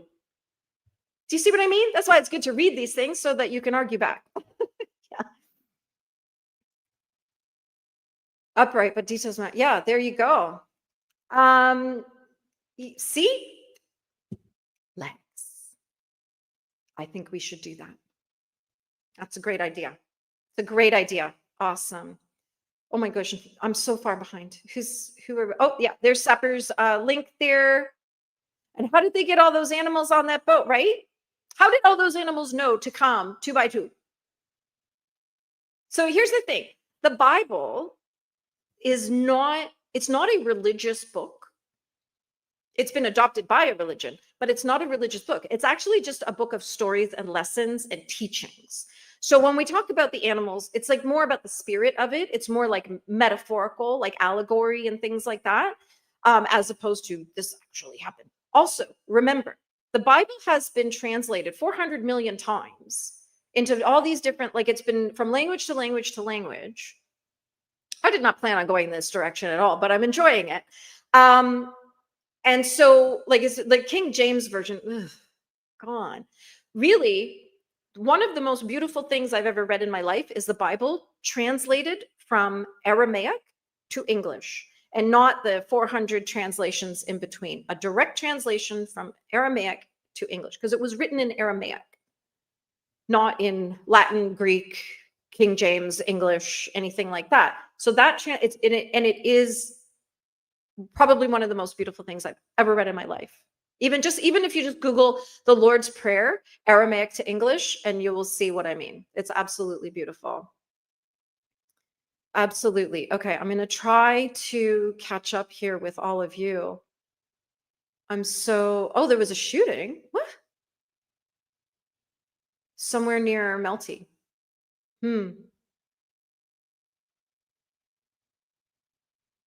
right? Like, these are all the questions. These are the questions you ask the rabbi. They love this stuff. They love this stuff. Oh yeah, like there's like I remember like beers and stuff, like Trappist beer and things like that. Like Trappist monks made beer. So yeah, that I guess that's why the Catholic priest always has wine, like his own wine, not just the grape juice. And that hold on. Mary Magdalene was not a hooker, and that's a woman next to Jesus in the Great Supper. Also, Mary wasn't a virgin. Yeah, right? Like she was married to Joseph. Surely they had, right? Surely they had before this. Do you know what I mean? So yeah, there's a lot of stuff where I'm like, the New Testament is a bit, I don't know, doesn't land for me. I like the Old Testament. There we go. You didn't know this was going to be Avril and Michelle's religion show. I bet you didn't know you were signing up for that. Yeah, what are we looking at here? Oh, yeah, you can book a reading with me on my website. I watched a lady on YouTube who took the medication. What medication? I'm skimming now to try to I don't know if I do that. Yeah, the priest when Alexis saying when the priest when her mom died was telling her to go to the light. I think we all know where to go. I don't think we need instructions on that. Yeah. I don't know if we need instructions on that. Her name is Donna Mason. What? What medication? What is going on here? I watched this lady on YouTube. Okay, you're gonna have to. Oh, sorry, I'm so behind. I'm so behind. I don't usually get this behind, but you're all here, and it's amazing, and I love it. And I have a whole list of things to talk about that we're not going to get to. My neighbor go took the medic. What's the medication? What's the medication? What are we talking about? Yeah, Munchie, right? Yes, I am one of those people who can smell spirits. So usually I smell them before anything else. Like, and I hear, I sometimes hear them calling my name, and I'll always know it's one of mine, because they will call my name in like the way it's said in Scotland. So I'll know it's like my grandfather or great grandfather or something calling my name from other parts of the house. I can smell smoke in my house, like a cigarette smoke. And I always have to check just in case I don't want my house to be on fire. And but yeah, I can smell. I have a spirit that hangs around me, and I can smell her. And a psychic told me that it's somebody that I was very close to in a past life who protects me here now in this life, which was very valuable information, because I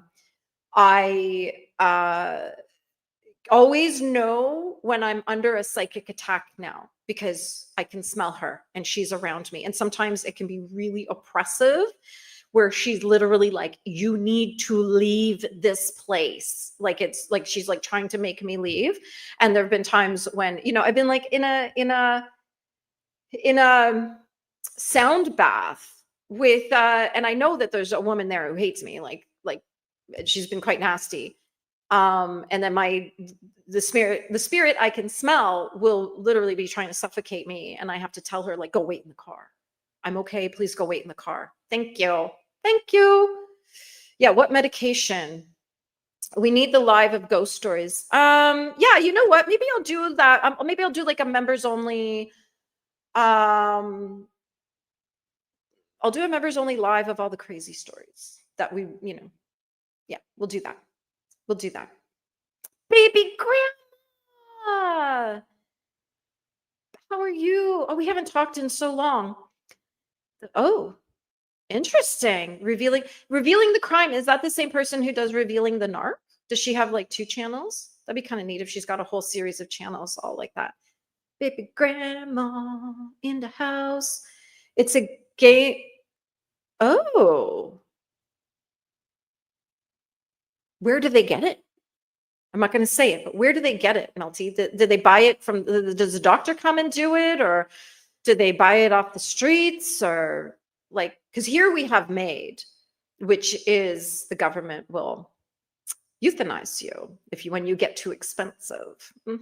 Yeah, that's about it. That's where we're at in this country. Yeah. Yay. Yeah. It's always so nice to see baby grandma. Yeah. 5 generations and only funeral home in the town we lived in. Small. Yeah. Yeah. I've never had a bad experience with spirit in a funeral home. Mm-mm. Mm-mm. Actually, I've never had a bad experience with spirit ever, but particularly not in the funeral home. Like nothing crazy's ever happened. It's just we know they're there. I can feel them. I can sense them. I can feel them. Like sometimes I'll get like a little tap on the shoulder and I'm like, "Mm, hello, you come to visit yourself." But it's always been like at the end of the day when we've got their music cranked, it's just me and someone in a casket and we're just hanging out, getting everything ready. That's when usually there's a spirit will pop in. I love that. I love that. Mm, nice. Yeah, I am like I don't I'm probably more than 25% Irish, but like the rest of it is full on Scottish, like hundreds of years of Scottish. Like my people did not move until the 70s. Um, but yeah, there's definitely Viking energy here. Hello, Pam. How are you? What did you miss? My goodness. People are taking medication to end game. We've talked all about funeral service. We've talked about Christmas stuff coming up, all kinds of things. Nothing crazy, not as crazy as it was this morning. That's for sure. Go for the light. Yeah, there we go. Oh my gosh. Yes, see, there we go. Melty. Mary and Joseph were traveling. They were not homeless. Okay. Because I have people like in the community where I'm like there's this, we have major homelessness issue in the next town over, not in my town, in the other town. And the people, like there's two kinds of people. There's people who are like, can we please get these people rehab and treatment and actual real help? And then there's people who will block anybody trying to get them into rehab or treatment. And so I'm like, if you like these people so much, why don't you take them home with you? You know what I mean? And, you know, they're like, why are you so mean? Aren't you a minister? Mary and Joseph were homeless. That's the kind of nonsense we've got here. Chocolate time. Oh, sounds good. Going to Costco tonight. I'm going to see if they've got Christmas chocolates for me. Yeah, she wasn't a virgin. She was married. She was married. Okay. Go to the light. Are we speaking of? Yes, somebody said that the priest was telling their mother to go to the light when she was dying. Like, God, who does that? Whew. Yes, yes. That's why their names are there. These names of people. They wrote it. Like it's always like it's interesting because like when you ask somebody who wrote the Bible, most people who are like deeply spiritual or like deeply religious, they generally don't have an answer. And I'm like, Luke? Paul? John? The Corinthians? Anybody? Anyone? You know? And I'm like, men wrote this. Men wrote it. Okay. It's all good. Yes, it's lessons and teachings. It's a beautiful book. It's like a code for life. Jesus. I've read a lot of Florence Shinn. And she and people like Florence Shinn, Neville Goddard, people like that, they will take the Bible and then they will make it for the mainstream in terms of like how can you hack life with the teachings and lessons from this book. So my favorite one is about Jesus, like Jesus being the ultimate. Um, he had all the hacks, all the codes for life and existing, and he's a great teacher in what you put out into the world is what you get back. So, for example, knock and the door will open. You have to make the first move. So, even from a spiritual perspective, I'm saying just take the first step and the bridge will appear, right? That's Jesus teaching. That's nothing more than Jesus saying, knock and the door will open. You reap what you sow.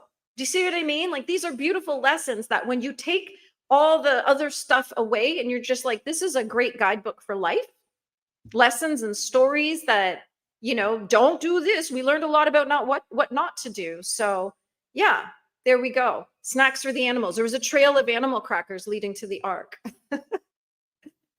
Yeah, right. They could have made reservations. Like get on a little Expedia or something. Uh, just like the games people play. Yeah, yeah. Usually do a runner's. Oh, yeah. We're not going to get into anything that's going to be alarming or terrifying. It's just because with the conversations that we tend to have here when funerals and things come up is the human experience. Like, how do we serve people? I'm never going to talk about the state of anybody when I went to collect them or anything. Yeah, the Jello training. Jello. Yeah, or what's that one with the guy? Bruce Willis. I see dead people. I can't remember the name of that movie. I'm terrible with names and all of that. I'm surprised my husband didn't yell the name from the other room because he would know exactly who I was talking about because he's really good at that. Or I'm like, the guy who was in that movie, but then he was in that other movie, the one about the boat and you know what I mean? And my husband's staring at me and then he'll just say the name. And I'm like, how do you do that? I don't know. I don't know how you get in my head and solve the puzzle, but because I can't. I can't. There we go. Oh, yeah, we're not talking about death. We were just telling stories about funny things that have gone on in funeral homes and stuff.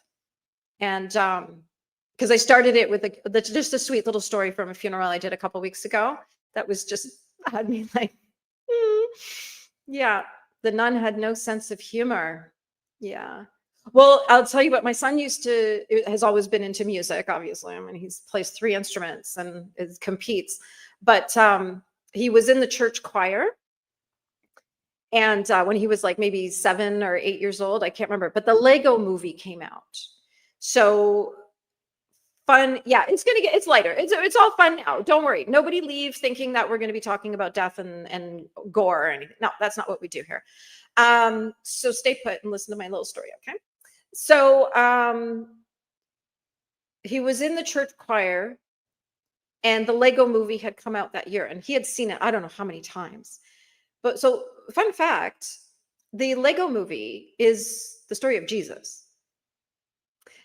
And so we're in the church and the lady who runs the choir, she's telling the story and she's like asking like, who were we waiting for? Who were they looking for? You know what I mean? I know who she means, but my son said the special. And I burst out laughing because I was like, oh my gosh.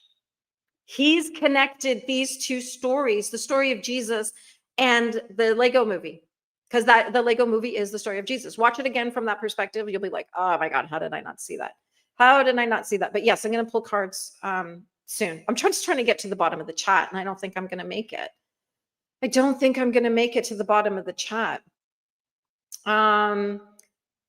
Yes, and yeah, it was the news, but King James. Ugh. Yeah. Yeah. Yep. Okay, we're gonna just scroll. Yeah, we have made. They're offering it like when you get too expensive for the government, they offer you like they'll game over you. And doctors are making a lot of money off of that. A little bit, yeah. But somebody that you would hire to come into your home or hospital room and they only work for you and they sit with you, they help you, they support you.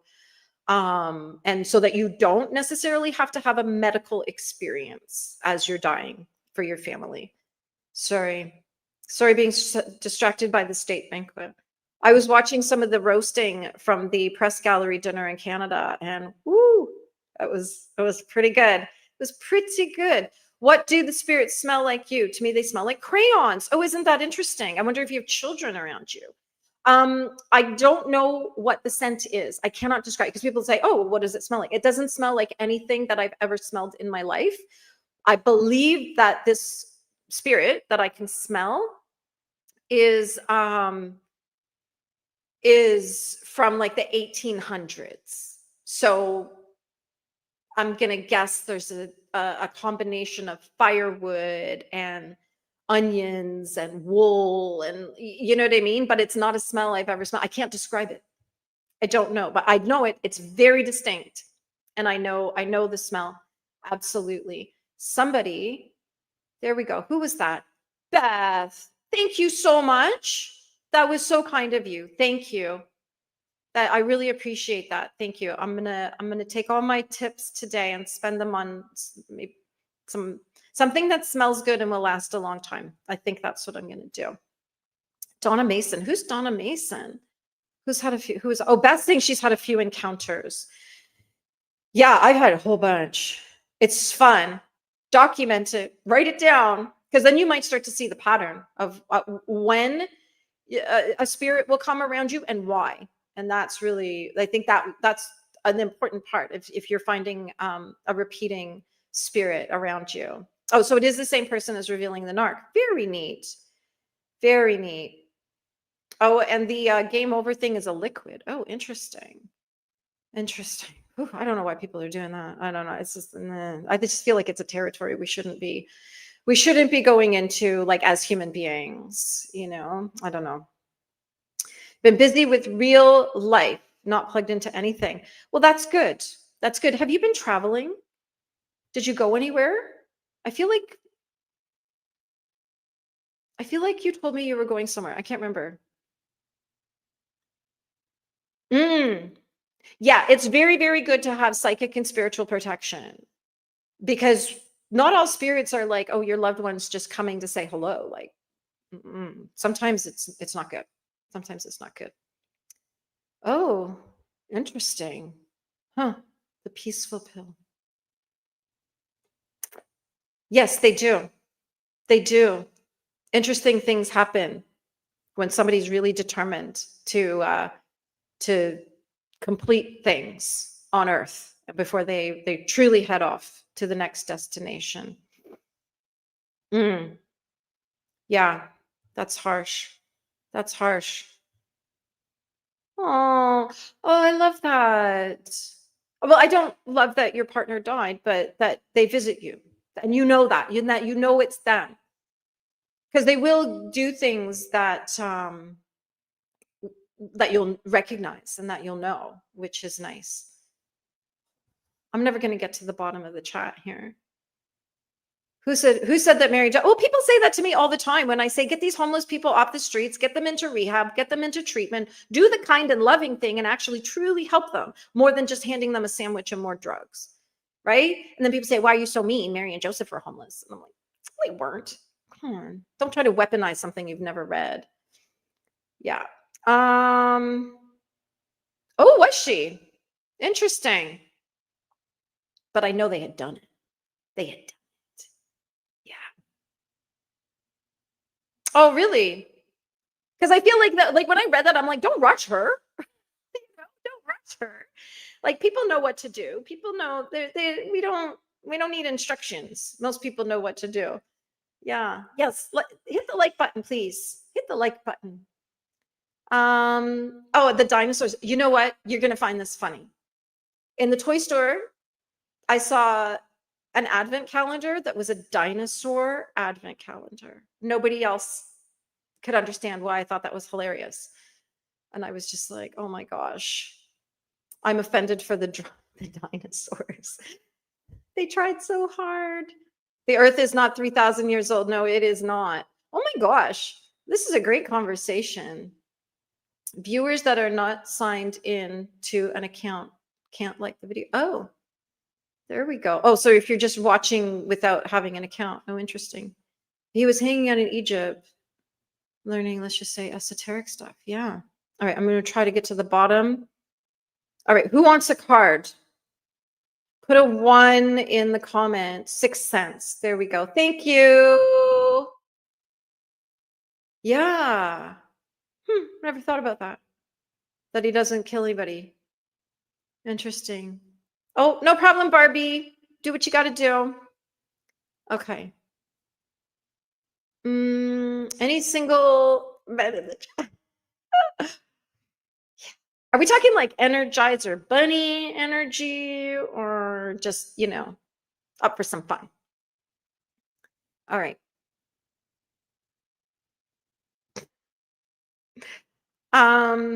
Yeah. Yeah, I don't think it was like the next Easter. It was like 30 years later, something like that. Something like that.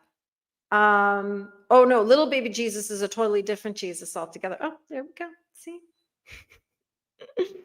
Sir John, sorry, there we go. What do I know about Sir John? I don't who's Sir John D? Who's Sir John D? I don't know who that is. Never, I don't know. Never smelled the spirit. Not everybody can. It just happens to be one of my clairs, so I can, yeah. Not it's I think it's not a very common thing because people tend to get very excited when you say, like in a room full of psychics, if you say, "Oh, I can smell a spirit," they get very excited. Both of your in-laws have visited you. Oh, interesting. That's interesting. Munchy saying don't mind. Well, yeah, we don't want any. That's why we need psychic protection. Yeah, I think he was only, wasn't he only like 27, 28, 30, something like that? I think so. Ooh. Yeah, we're gonna do this. The team of aunties is on the case. Do you have to believe in ghosts to see one? No. No, you don't need to believe in angels to see one either. Yeah. Mm-hmm. Mm. Yeah. Oh my gosh. Okay. Oh boy. All right. Okay. So now I'm really gonna get behind in the chat. I'm gonna be here all night trying to catch up. Ding dong. Ding dong's first. That's the first one I see. So if what you're seeing is not the same thing as I'm seeing, don't panic. Don't panic. Oh, you know what I'm going to show? I got a Christmas card today. My very first Christmas card this year. There we go. Merry Kumis. Merry Kumis, a wee Highland coo. And look what's inside. There's a little Highland coo ornament. How cute is that? It's from my uncle and my aunt in Scotland. They live in Stirling. Although if you live in Stirling, it's Stirling. And yeah, so that one just arrived today. I'm going to move my mic out of the way. All right, ding dong. We're going to pull a quick card and then Sapper, then Blue Yukon. So we'll see. Now, I always tell people that the thing I might say might not make sense until later. Because sometimes, you know, I've had conversations where I'm like, no, there's someone who's died that you're not over. And then it's like 3 days later, they're like, oh my God, my husband died. You know what I mean? And I'm like, okay, well, you sat there adamant that no one had died. So even if something doesn't kind of quite line up right now, it may line up later when you realize, oh, that's what she was talking about. And that's advice I always give my clients, or when I'm doing stand-up readings and pubs and things like that, that just sit with it sometimes if it doesn't immediately land. And then you might realize, oh, shoot, how did I forget about that? All right, we have the moon. Tap into your intuition. There are things that are being done in the dark that will be coming to the light. This is all about shadow work. So you may want to deal with some of your shadow before we go into the new year. Very, very important that we do a lot of purging, a lot of healing, a lot of stuff like that before we go into this brand new 1 year energy. So there we go. This is the Christmas, the Yuletide Tarot. So there's your card. But definitely, we've got to go sort of into our own dark selves, into our shadow, and then also be aware that probably some truths are going to be coming to light for you in the near future. I don't have my book with the timings in front of me here, so I can't even give you a timing. It is connected to Pisces. So there you go. Thank you, Ding Dong. Sepper. Thank you for modding for me today. It's always helpful to know there's someone who knows what they're doing that can give me a little hand and just make sure we get links and stuff out. There we go. Okay, so Supper is next. Oh, this is like live on the spot tarot. We have the Ace of Good Cheer. Shoot, I need to, you know what I did? So this is the book that came with this deck. It's really beautiful. And like, look at the artwork in it. So normally I'm like, get rid of the book, but there's a couple decks I have that have the most beautiful like collector item books. But what it does have is a little chart that tells you what they all are, because we have the Ace of Good Cheer, which is the Ace of Cups, I believe. Yes, Good Cheer is cups. I actually had to write it down because we have candles, good cheer, canes, and gifts. And then the major arcana's got different ones. So we have the Ace of Good Cheer, which is the Ace of Cups.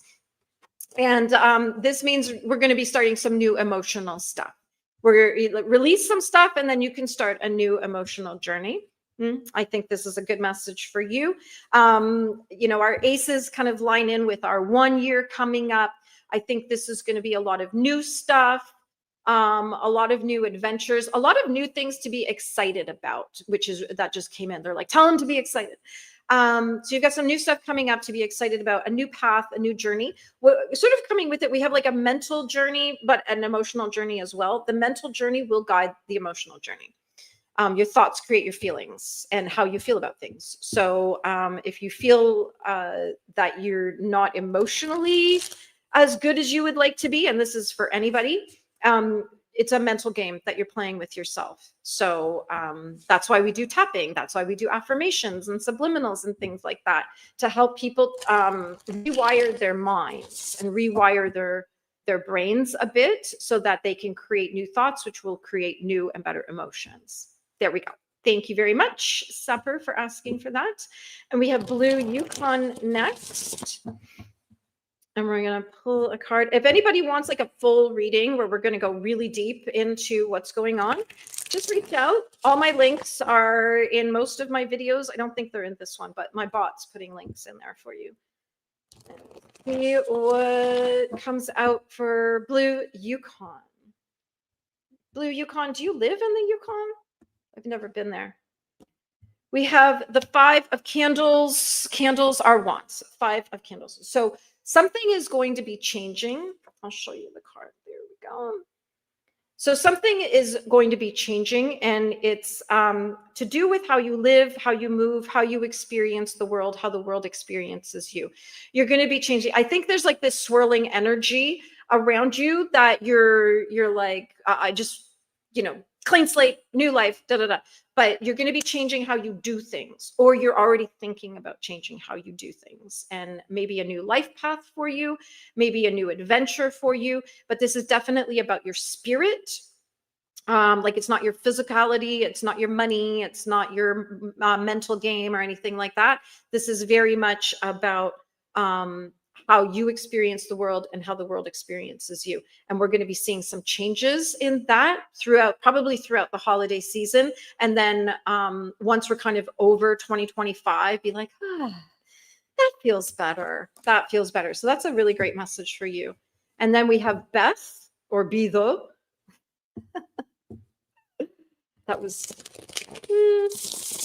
I don't know. I was like one of the few people who saw that video where Beth was being called Bido. It was like, wow, I think that was a very interesting and brilliant mind behind that. If not, that's all we're going to say about that. So Beth, we have, boom, boom, boom, boom. We have the Page of Gifts, which is the Page of Pentacles. Some new stuff coming up for you, whether it's so our pentacles are always about our tangible life. This is our money, this is our body, this is our health, this is our home, and our pages are new adventures, new journeys. I think a lot of people are really looking to change things up.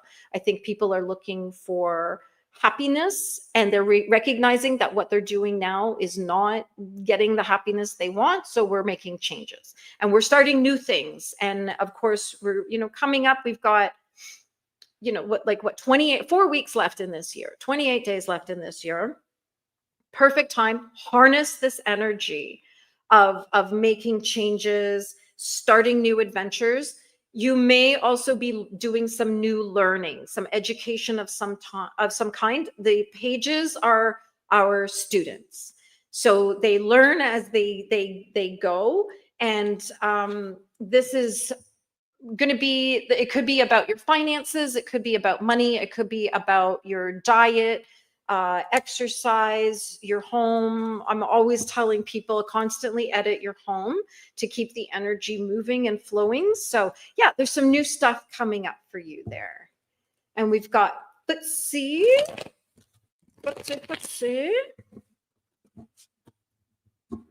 Footsie's always a lot of fun in the chat. It's a good friend to all. A good friend to all. And then we got Footsie, and then we have Munchie, and I'm not counting or keeping track, so I don't know. We'll see. When I lose my voice, then we may have to stop. There we go. All right, and this is for Footsie. We have the 5 of Pentacles. Again, changes coming up. There's going to be some changes in your tangible world, and let me see. Hang on one second. I'll see if I can get the little chart and see if there's a timing connected to this. Hold on a second. I'm almost back. No, I don't have my little chart here. It's at another table. Okay, sorry about that. But this is everybody always looks at this card and thinks it's about going bankrupt and becoming financially destitute. That's Fairground fortune teller reading of the 5s. Our 5s are simply changes. It's a neutral card. It's not good or bad. It's just a neutral card that there's some changes coming up. You may lose weight, you may gain weight, you may move house, you may clean your house, you may win money, you may lose money. Like it's just be aware that there's some changes coming. Now that you're aware of them, you can prepare and you'll spot them ahead of time. You'll spot them before you see them. And again, but I would say like through the holiday season, we are out of our ordinary life during the holidays. So this kind of lands for me, for you, where it's like, yeah, you're going to be doing things that you're not usually doing, that, just because the holidays and the season and everything. So I would, we'll do this again in January. We'll do a little quick set of readings, but we'll revisit. So make sure you come back in January to when we do cards, and see what the energy is after the holidays for you, because I feel like a lot of that is connected to the next month of maybe 6 weeks of just all the stuff that we're not used to doing. And I'm not watching the chat as it goes down because I'm staring at the number 1. So we have Munchie, and then Munchie says, "What did I vote for?" Munchie, what I had said was, if you want me to pull a card for you, put a 1 in the comments. So if you want a card, put another 1 in the comments, because I don't want you to give you a card without your consent. So we'll come back to Munchie in a minute. And we have Michelle, or Michelle, as Alex would say. I love the way he says that. And you know what another name is that I always find interesting is Sarah, because sometimes people say Sarah, and I'm like, oh, put a little emphasis on a vowel there. There we go. All right, and the card for Melty. Oh, we've got the Page of Gifts again. Isn't that interesting? I think a lot of us are in the same energy right now, just with, like I said, with the holidays coming up. We're all kind of doing stuff. But yeah, again, new adventures coming up for you. I feel like this is like, it's going to be status quo now, and then it's going to be in the new year. We're going to start to see new stuff for whatever it is, whatever that new adventure is. But it's definitely, hang on, I'm asking if it's connected to your leg. Yeah, they're saying it is somewhat connected to your leg, that it's going to be, as it heals, you're going to be able to do more and more and more. And that you've got, all the things that you haven't been able to do, boom, suddenly now you're going to, it's going to be a lot easier as your leg is healing more and more. Michelle, he was a carpenter, was he not? Yeah. That he was Italian because he was a carpenter. Oh, I didn't know that. Lived with his parents, married to Mary. There we go. All right. Oopsie. Lex. There we go. Energizer bunny type. All right. Royalty House is saying that Footsie needs an Energizer bunny type. Or maybe she just needs someone to hold down the fort. I don't know. Throw the football, that kind of thing. There we go. Oh my gosh, these cards are huge for my tiny little hands. So you get to spend the next few weeks watching me struggle with them. So Lex, we have the 8 of Candles, which is the Wands. 8 of Wands.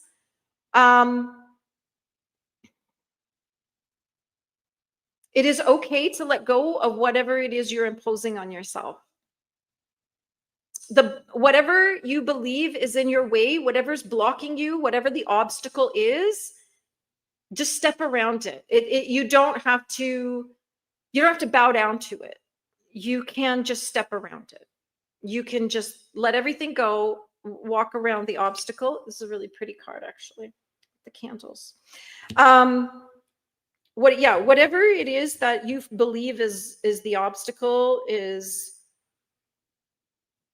you've told yourself a story about the obstacle, and you can just tell yourself a different story and then just walk around it. It's not a permanent situation. But our 8s are always about blocks and obstacles, and maybe just decide that whatever happens, everything's going to be okay. You're going to be okay. Yeah, I've never heard Italian either, but that's kind of fun. Lola has all kinds of really cool information and stories, and that was Lola who said that. Where did she go? There we are. There she is. Yep. There's Lola. Hello, Lola. And so yeah, Lex, it's okay to let it go. It's okay to just say, you know what? I'm done. I'm not going to play this anymore. Not going to play this anymore. And we are all in some strange energy right now with the closing of the year. The universe really wants us to get rid of a lot of stuff. A lot of stuff. I'm kind of shocked at how many people are emailing me telling me they just like kicked their husband out and whatever. I'm like, okay, you do you. Whatever's best for you. Yeah. All right, now we got Lola.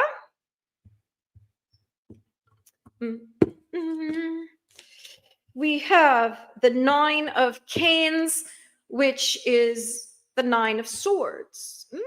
You've been on a mental journey. Okay, I have some inside intel. So I know that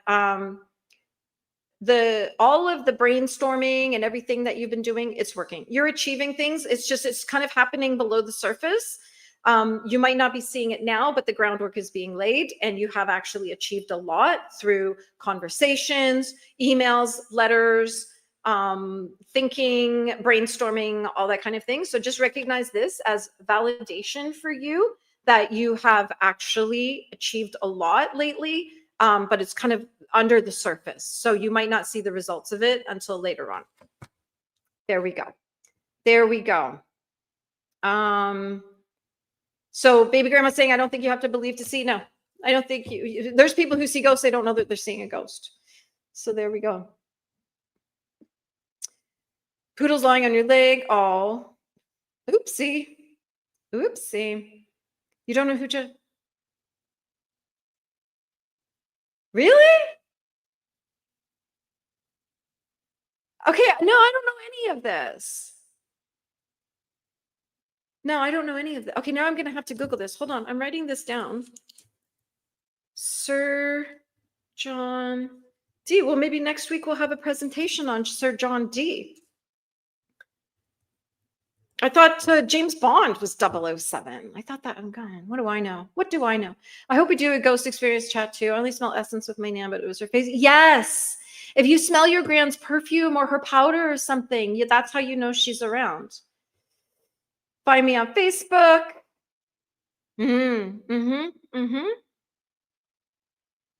Yeah, there was really, it's like, when did he go to carpenter school? Did he get his ticket? Like, how did he do that? Did he do an apprenticeship? Like what, how? Yeah, there's nothing really. That's what I was wondering, like what happened, which is why I really like stories like The Red Tent. And there was another one I read, that they're characters in the Bible, women who were maybe like their name was dropped once and that's it. We never hear their story. We never hear anything about them. And so the red tent is one of them. And there was another story, and I can't remember what it's called, but it's one of Abraham's daughters. So this story is told from the perspective of his daughter. And everything that goes on in Israel, and her brother, I believe, becomes some big deal in Israel. It's been a long time since I read it, but it was Joseph was her brother that went and did great things, and that's why we have Joseph and the amazing Technicolor Dreamcoat. Not to be confused with Mary and Joseph. Two different Josephs doing totally different things at completely different times. So there we have it. Baby grandma, I want to see the one. Let's see here. Okay, I'm going to Google this. Don't worry, Lex. Come back next week. I'm going to do a presentation on this, and then we will share everything I have learned. And then you can maybe you want to jump in and you can come up with me here. I've never had anybody up because I don't know how. Good times. Smelled something that I shouldn't have. What? If I have smelled something that I shouldn't have and nothing to justify it, could have been.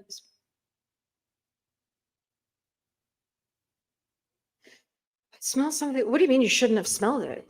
Like you were smelling something in a place that you shouldn't have been smelling something, or you opened a jar you shouldn't have opened.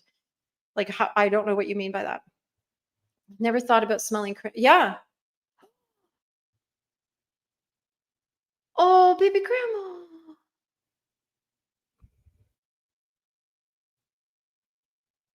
Are you okay if I do a reading on that? Not public. I'm going to do it private and send it to you. I have a spread that looks into who is around you, what spirit is around you. And now I feel like I need to do that to figure out who's playing with the crayons around you. Let me know. You know how to reach me. You know how to reach me. Prague. Oh, he was in England and Prague. Okay. We're having a whole presentation on this man next week. Trust me. Like, remember when I went to see the play about the knitting? Yeah, we had a whole presentation on knitting during the war and spies. Yeah. That was fun. That was good. Go back if you missed it. I'm doing a shadow self workshop. Oh, ding dong. That is going to be so incredible. You are going to learn so much about yourself, and you're going to fix so much. Like, even if you don't realize what is going on, where your shadow is actually affecting your day-to-day life. I'm so excited for you. I kind of want to come with you now. Shadow work is when we go into the deepest, darkest parts of ourselves, our shame.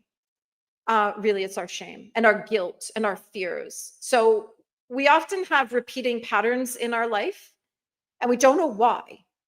So I'll tell my story. One of my stories is I used to get let down by people all the time, and I couldn't figure out why. I'm like, why is it I'm constantly being let down by people, like canceled on while I'm sitting at the restaurant, like that kind of thing, like people constantly canceling last minute, letting me down, not showing up, et cetera, et cetera, et cetera. And I'd be like, what is that about? And I didn't know. And then I started doing shadow work. And when I went back in my life and I realized that when I was 27, it's always when we're 27, I had really let someone down.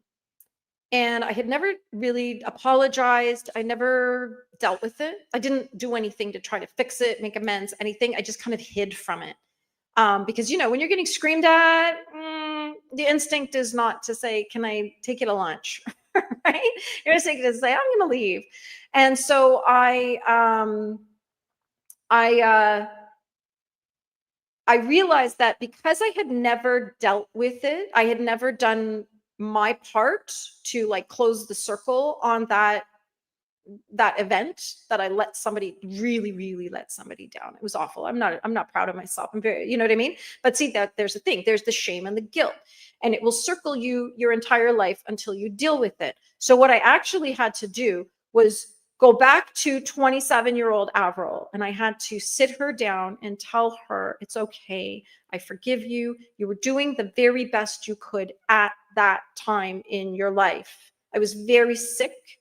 I was overwhelmed. I couldn't handle everything being thrown at me. Let somebody down. And so once I did that, suddenly things started to change. The other part of it was that I had actually written a letter to this woman, and I went to her Facebook page. I think this is like the end of 2021. And I went to her Facebook page and I was going to send her a message to just say, I want to send you a letter if that's okay. Could I have your address? And the first post I saw was a memorial card, but like from a funeral. And I'm looking and I'm looking and I blew up the picture and I'm like, that looks like her husband. And she's the same age as me. She's 54 now. So she would have been around 50 at the time. And not like we weren't old, we weren't super young, but we weren't, ancient. And and I realized that her husband had died like a couple days before Christmas. Because it was at this time of year that I was doing this. And I just like slowly backed out of the whole situation because I'm like, I'm not coming to her a week after her husband died to be like, can I fix something that happened half our life ago? No. So I left it. I wrote the letter, I threw it in the fire. But that's the kind of thing because I dealt with, I had stuffed the shame and the guilt down so far that I didn't even know it was still there. And then it was circling me and causing this same, because the universe will mirror yourself back to you. So when you're getting like the same repeating patterns of BS in your life, you got to go deep in yourself and see, when did I do this? And why is it coming up now? And then you deal with it and then the pattern stops because that's the whole thing. So I've just explained what a shadow self workshop is. Basically, Ding Dong's going to do it with a group of people, with a facilitator. They're probably going to do a ton of journaling, and there may be some crying and maybe some meditations and things like that. So yeah, I wish I could come with you. We do need some good cheer. We should have a Christmas party. Yeah, Munchie 2, not got something to do with negative energy. No, it's not negative energy. It's our own shame and guilt. It's what we are putting out and what we are attracting. Your vibe attracts your tribe, that kind of thing. So that it's maybe I'll do a little shadow workshop in the new year. Write that down. Shadow workshop. We'll do a little something so that we can get people going on doing it. Because once you recognize it, then it's like, oh, this must be some shadow stuff. And then you go deal with it in your life. So yeah, here we go. Let's see. Let's see what the cards say. Did you put a 1 in there? Did you, Pamela, do you want a card? I was wondering, I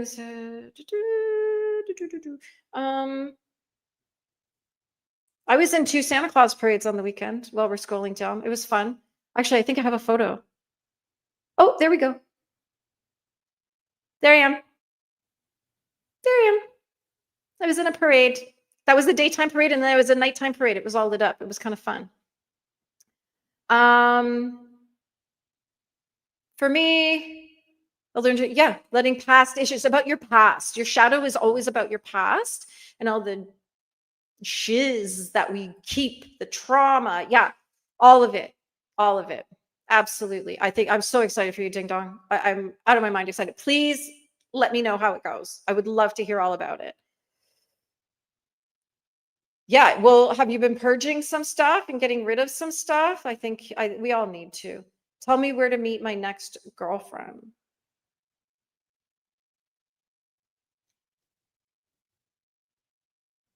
I'm going to meditate on that. Nothing's coming in right now, but I'm going to meditate on that. Because they perked up. Like I hear them in my ear and they kind of went, whoop. I'll meditate on it and see what I come up with. Oopsie. Where are we? Oh, I just lost track. Oh, shoot. All right. Okay, watch the Vincent Bridges. Okay, thank you. I will look him up. Have a good night, Anya. I know it's very late for you. Have a good evening. Bye, Royal. Oh, is Pamela leaving? Who's leaving? Pamela Gar. Oh, there. I have to run. Oh, well, have a good night, Pamela. Thank you for hopping in. And if you want a card, let me know. I can send you a wee message. I just didn't see a one in there from you to know. I don't want to do it without anyone's permission because reading on people without their consent is a big no-no. No, no, no, don't do that. That is creepy. That is gross.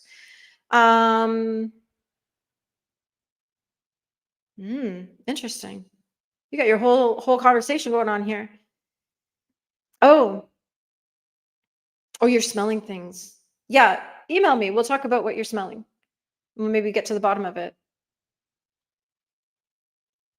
Yeah, you sign up for that workshop. That'd be a lot of fun. I think I'll work on it. I'll work on it. Y'all gotta sign up for stuff though. You gotta sign up. Get in there. Get in all my stuff. There's like a good stuff out there. Oh my God, Footsie, thank you. Cute is my baseline. The only parade pick without a plasticine fly. Oh, I don't know. That was like it's like a, I was holding a banner. I was holding one end of a banner. Yeah, I find all of this so fascinating. Like we get so much information from the other side, from our past, from everywhere. It's absolutely incredible what we can find out. Anyo's leaving. Have a great evening, Anyo. Yeah, Footsie is looking for a new man. We need a good energy, a manly man with a lot of energy. That's what we're looking for. The matchmakers are on it. The aunties are here. Get in with us. We're going to find Footsie a man. It's cuffing season. Oh, there you go. Footsie, oh my gosh, thank you. You're so kind. Thank you so much. That's so generous and so kind. I so appreciate it. Oh my gosh. You're spoiling me today. Spoiling me. As of Moxie knew. There we go. Plasticine. I don't know how to spell plasticine either. I'd have to look it up. Woo! All right. I made it to the bottom of the comments. Look at me go. Look at me go. And I still have my list. Oh, I'm going to show you what I was knitting over the last week. Little fish, Christmas fish ornaments. I have 2. So I'm going to make a few more. Oopsie, this one's at the rave. And one of them is going to get sent up to Ottawa to my MP's assistant because I always send her little bits of knitting. So that'll be fun. And then I'm going to hand a few of them out. So that's what I was working on. What else do I have here? My Yule celebration on the 18th. The link, my link's everywhere. It's on my Facebook. It's in my community. My bot's putting it up there as well. My year-end review, you can grab that. The link is on my community posts as well. It's this like super cute yarn. Thanks everyone. Aren't they adorable? Aren't they just the sweetest? And it's like a feat of engineering because this is like one piece. So I started at this end and then shrunk it down and then made it bigger. And so and this is Christmas yarn that like it comes like this. Like the ball of yarn looks like this. So yeah. Without being indelicate, is Footsie in my age range? Well, I don't know how old you are. And I don't know how old Footsie is. So maybe you should just chat. maybe we've accomplished our mission already. Moxie and Footsie sitting in a tree. There we go. They're cute. They're the Christmas colors. I love it. I love them. So yeah, that was what I was knitting this week. So I'm going to keep going with a few more of those, get them out to some people for their Christmas trees. I'm going to sew, I haven't quite finished. I'm going to sew like a little eye on both sides. So they've got little eyes, little black eyes. So yeah.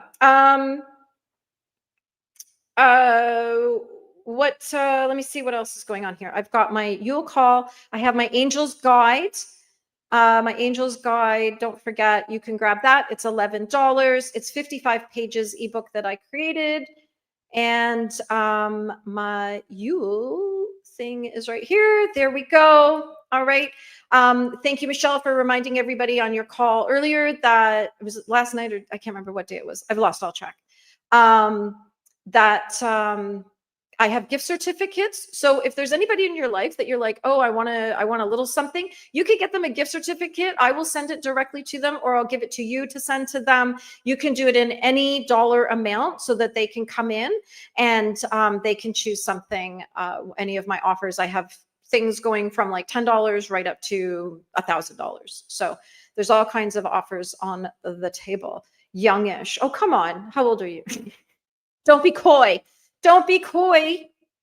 Oh, and last week I donated money. So I did biker blessings all summer at a bunch of different bike nights.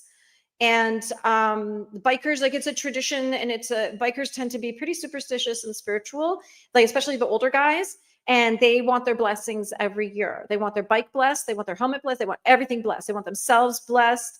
They love showing me their bells that they tie to their bikes as well. And so I donate all my tips every year for this, because the bike nights are very good to me. And having a pack of bikers in my life is pretty handy. It's pretty handy. And so between all the bikers and myself, we raised $127.50, and that was donated to a fund. This little girl, Vienna, was murdered in my community, and so that money went donated to the fund that's for her parents, for lawyers and private investigators and things like that. So that I just wanted to do a little shout out to the bikers there for doing that. And every penny obviously counts in this sort of thing. So I know that they so appreciate it. I talked to Vienna's mom and let her know, and got the money dropped off to her, the treasurer basically of the fund for her. So she was so appreciative of what everybody had been doing. So you're an angel. Yeah. Okay, so here we are. We're getting to the goods. Moxie is 40. Okay, so Footsie is saying her oldest is 31. So we have a little cradle situation here, but I'm good with it. If you both of you are, I'm totally fine with that. Now the only thing is I'm gonna guess that Footsie's done making babies. I think she's past that. She's like on to the next thing. But Moxie, if you're interested in babies, maybe this is not the best match. You may get along, everything might be great, but if you're looking for babies, you might not be getting them out of Footsie. Although who knows? Who knows? You just never know. Maybe she still wants more. I don't know. That's a conversation.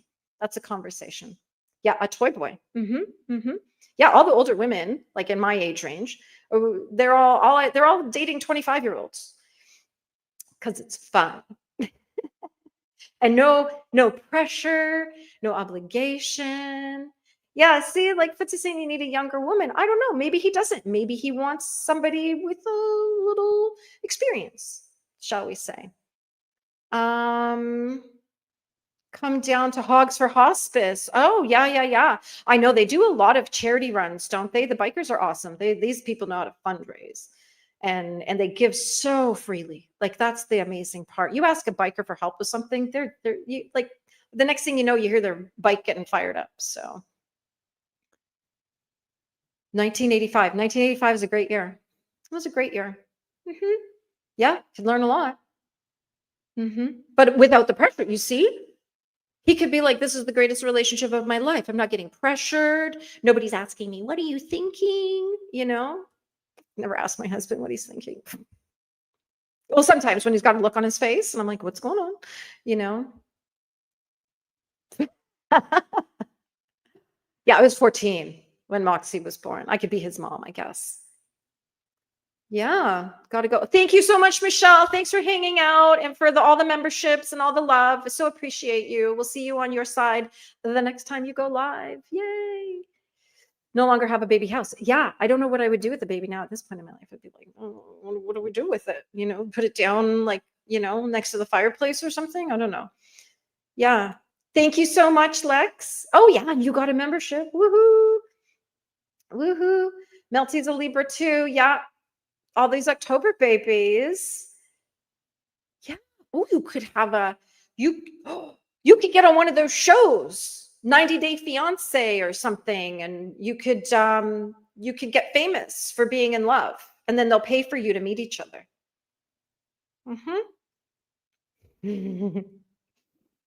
Right? Like my son is 17, and the kids today, they're not built like we were. Their kids are kids now. Like it's kind of wild. Like my kid is a kid. When I was 17, I don't want to tell you what I was doing when I was 17. My goodness.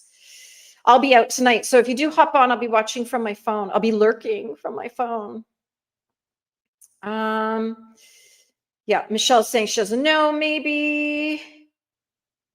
Oh, you've been spades, is what you're saying. So yeah, Moxie, no babies from this woman. If you're good with that, let's keep running with this. Let's keep going with this. Because we need to know, is Moxie like, I don't want kids either? Then we're gonna get these two at least to have a conversation.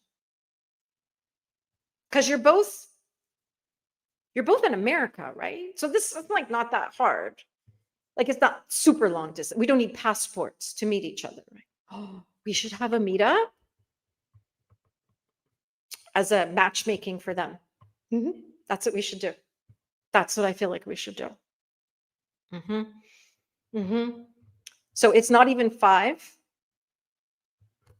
And this is what we have going on here. It is dark. It's pitch black outside right now. Pitch black. Where's Barbie? Barbie's, oh, have a great night, Barbie. Thanks so much for hanging out. Get together. Yeah. Try them on. Yeah.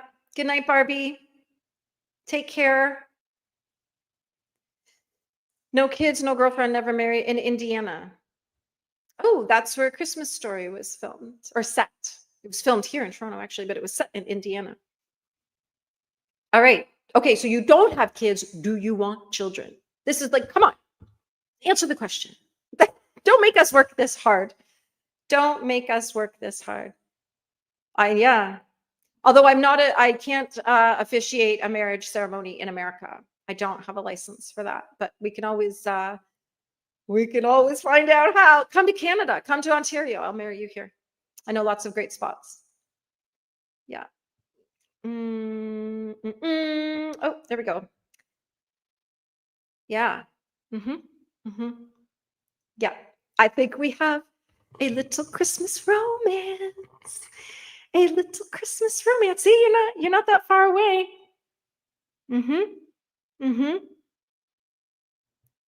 Yeah.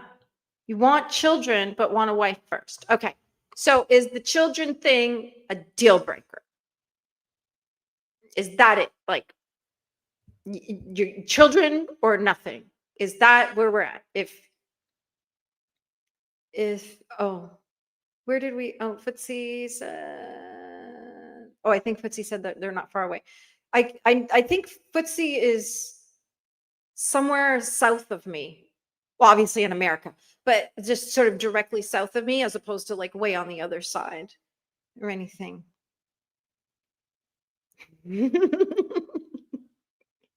I was single for a long time before I met my husband. So I know all the right questions to ask. Where are we here? Where? Oh, you're both in Indiana.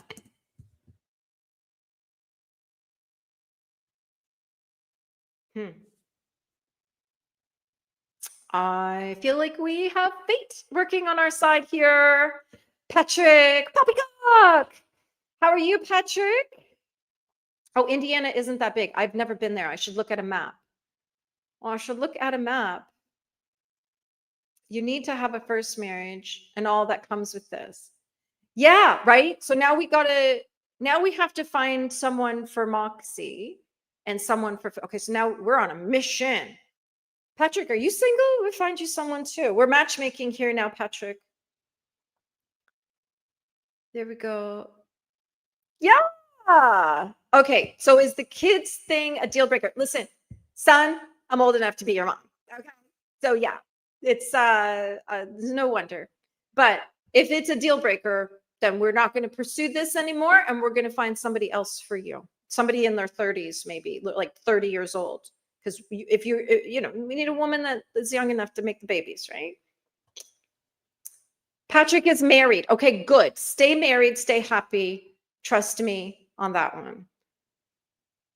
There we go. Patrick, Footsie's looking for a new man. Yeah. Footsie's looking for a man, someone who's like a manly man with a lot of energy. Those were the two requirements. And Moxie is looking for a wife, and she has to be young enough to make babies. That's all we know. That's the only thing on the list right now. Yeah, Footsie's on the hunt. She's on the prowl. She's on the prowl. The mission has doubled. Yes. Like I was kind of glad to hear that Patrick's married, because I'm like, I don't know if that we could triple this mission and get a midnight kiss out of it on New Year's Eve. Yeah, it's what we call it cuffing season here. But yes, everybody wants to have a smoochy woo on New Year's Eve or a Christmas kiss under the mistletoe. So yeah. Yeah. There we go. Yeah. Well, believe in the matchmaking aunties here. Yeah. Got divorced because it's never fun when three people are in a marriage, eh? Yeah. I've seen that happen. Live stream oh. Yeah. That's what we're doing.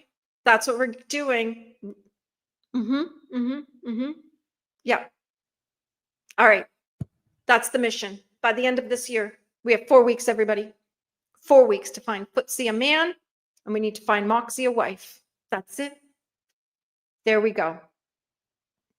Oh, there we go. Up for this mission. Yeah, we're now the matchmaking team. We're the aunties. We're taking care of it. We're taking care of it. That is awesome. I love that, Patrick. I love that. You know, people say marriage is hard, and I'm like, only if you make it hard. It's pretty easy to be with someone for a long time. Like I blinked and I was married for 22 years. I've been married 22 years now. I blinked. I didn't have time to think it was hard. It was busy. Busy, busy, busy. Oh. Munchie was a player. Oh no, 22, way too young. We need someone who's like over like that part of life. Like, listen, 22-year-olds are a lot of fun. We can go party with them, have a good time, but then we need a few days off. And but you want somebody who's like 30 and they're like, okay, I'm a little tired now. And the idea of staying home sounds like a lot of fun. That's the girl we need for you. That's the girl we need. Tie a ribbon. It's never. This will get you in trouble. Moxie's late 20s. Yeah. Yeah, like 29, 30, I think is a good age, because a 10-year age gap is significant, but it's not impossible if she's closer to 30 than closer to 20. That's all I'm going to say. You know, we're coming on all your dates with you too, till we get this nailed down. Oh. Yeah, get one with like a doctor or something, like one who's like doing a PhD in something. Yeah. So you can be a man of leisure. How about that? Yeah, you've got to find time. And you know what I found? When you have kids, you don't have time to argue. You're too busy dealing with stuff coming out every end of them and everything else and all the things they do and whatnot. And I think, one of the things that my husband and I have always done is that whoever it's most important to gets their way. So if it's really important to one of us, but the other person doesn't care, then the person it's important to, they get what they want. So Munchie's a badass. She is. 35. Well, the thing with 35 is that you've now just like, we got our breeding years we have to worry about here for Moxie, is that we don't want to have any kind of like fertility problems, because once you're that age, you're considered a geriatric mother in pregnancy. So we don't want that. We don't want that. There we go. Yeah, I think that's a good I think that's a good plan. Should go older for yeah. Like someone in his 50s, like I'm in my 50s, I think I'm doing all right. My husband's in his 50s, he's doing all right. Like I don't think 50 is not what it used to be. Yeah. Absolutely. Speak it out loud. Say it as though it's an instruction, not a request. This is the instruction for the universe. Totally. Totally. Okay. Been at it for 2.5 hours. Such a chatterbox. I'm such a chatterbox. All right. Go to my community page. You'll see links for all the things you can jump into. The Yule Call, you can get the Angel's Guide to Surviving the Holidays. There's a free end of year review. It's a PDF. You print it, you fill it in, and you really get to have a look at your year and then make plans and goals and dreams for next year. So do that. Connect with me on Facebook if you want to chat. If you've got my email, my email is everywhere, so I'm not hard to find. And I'm going to get going so I can have something to eat. I can't believe I've actually sat here this long and not needed to get up for the washroom. 60? I don't know. Munchie's saying, how about 60 for footsie? I don't know. I don't know. Oh, no. Oh, that's really sad, but really sweet at the same time, Moxie. I'm really sorry to hear that. I hope you're okay. I hope you're okay. Yeah, we'll do speed dating. We'll just get a whole bunch of them. Speed date them. 2 hours and 40 minutes so far. Yeah. Woo. I think this is the longest I've ever done a live. I'm just on a roll here.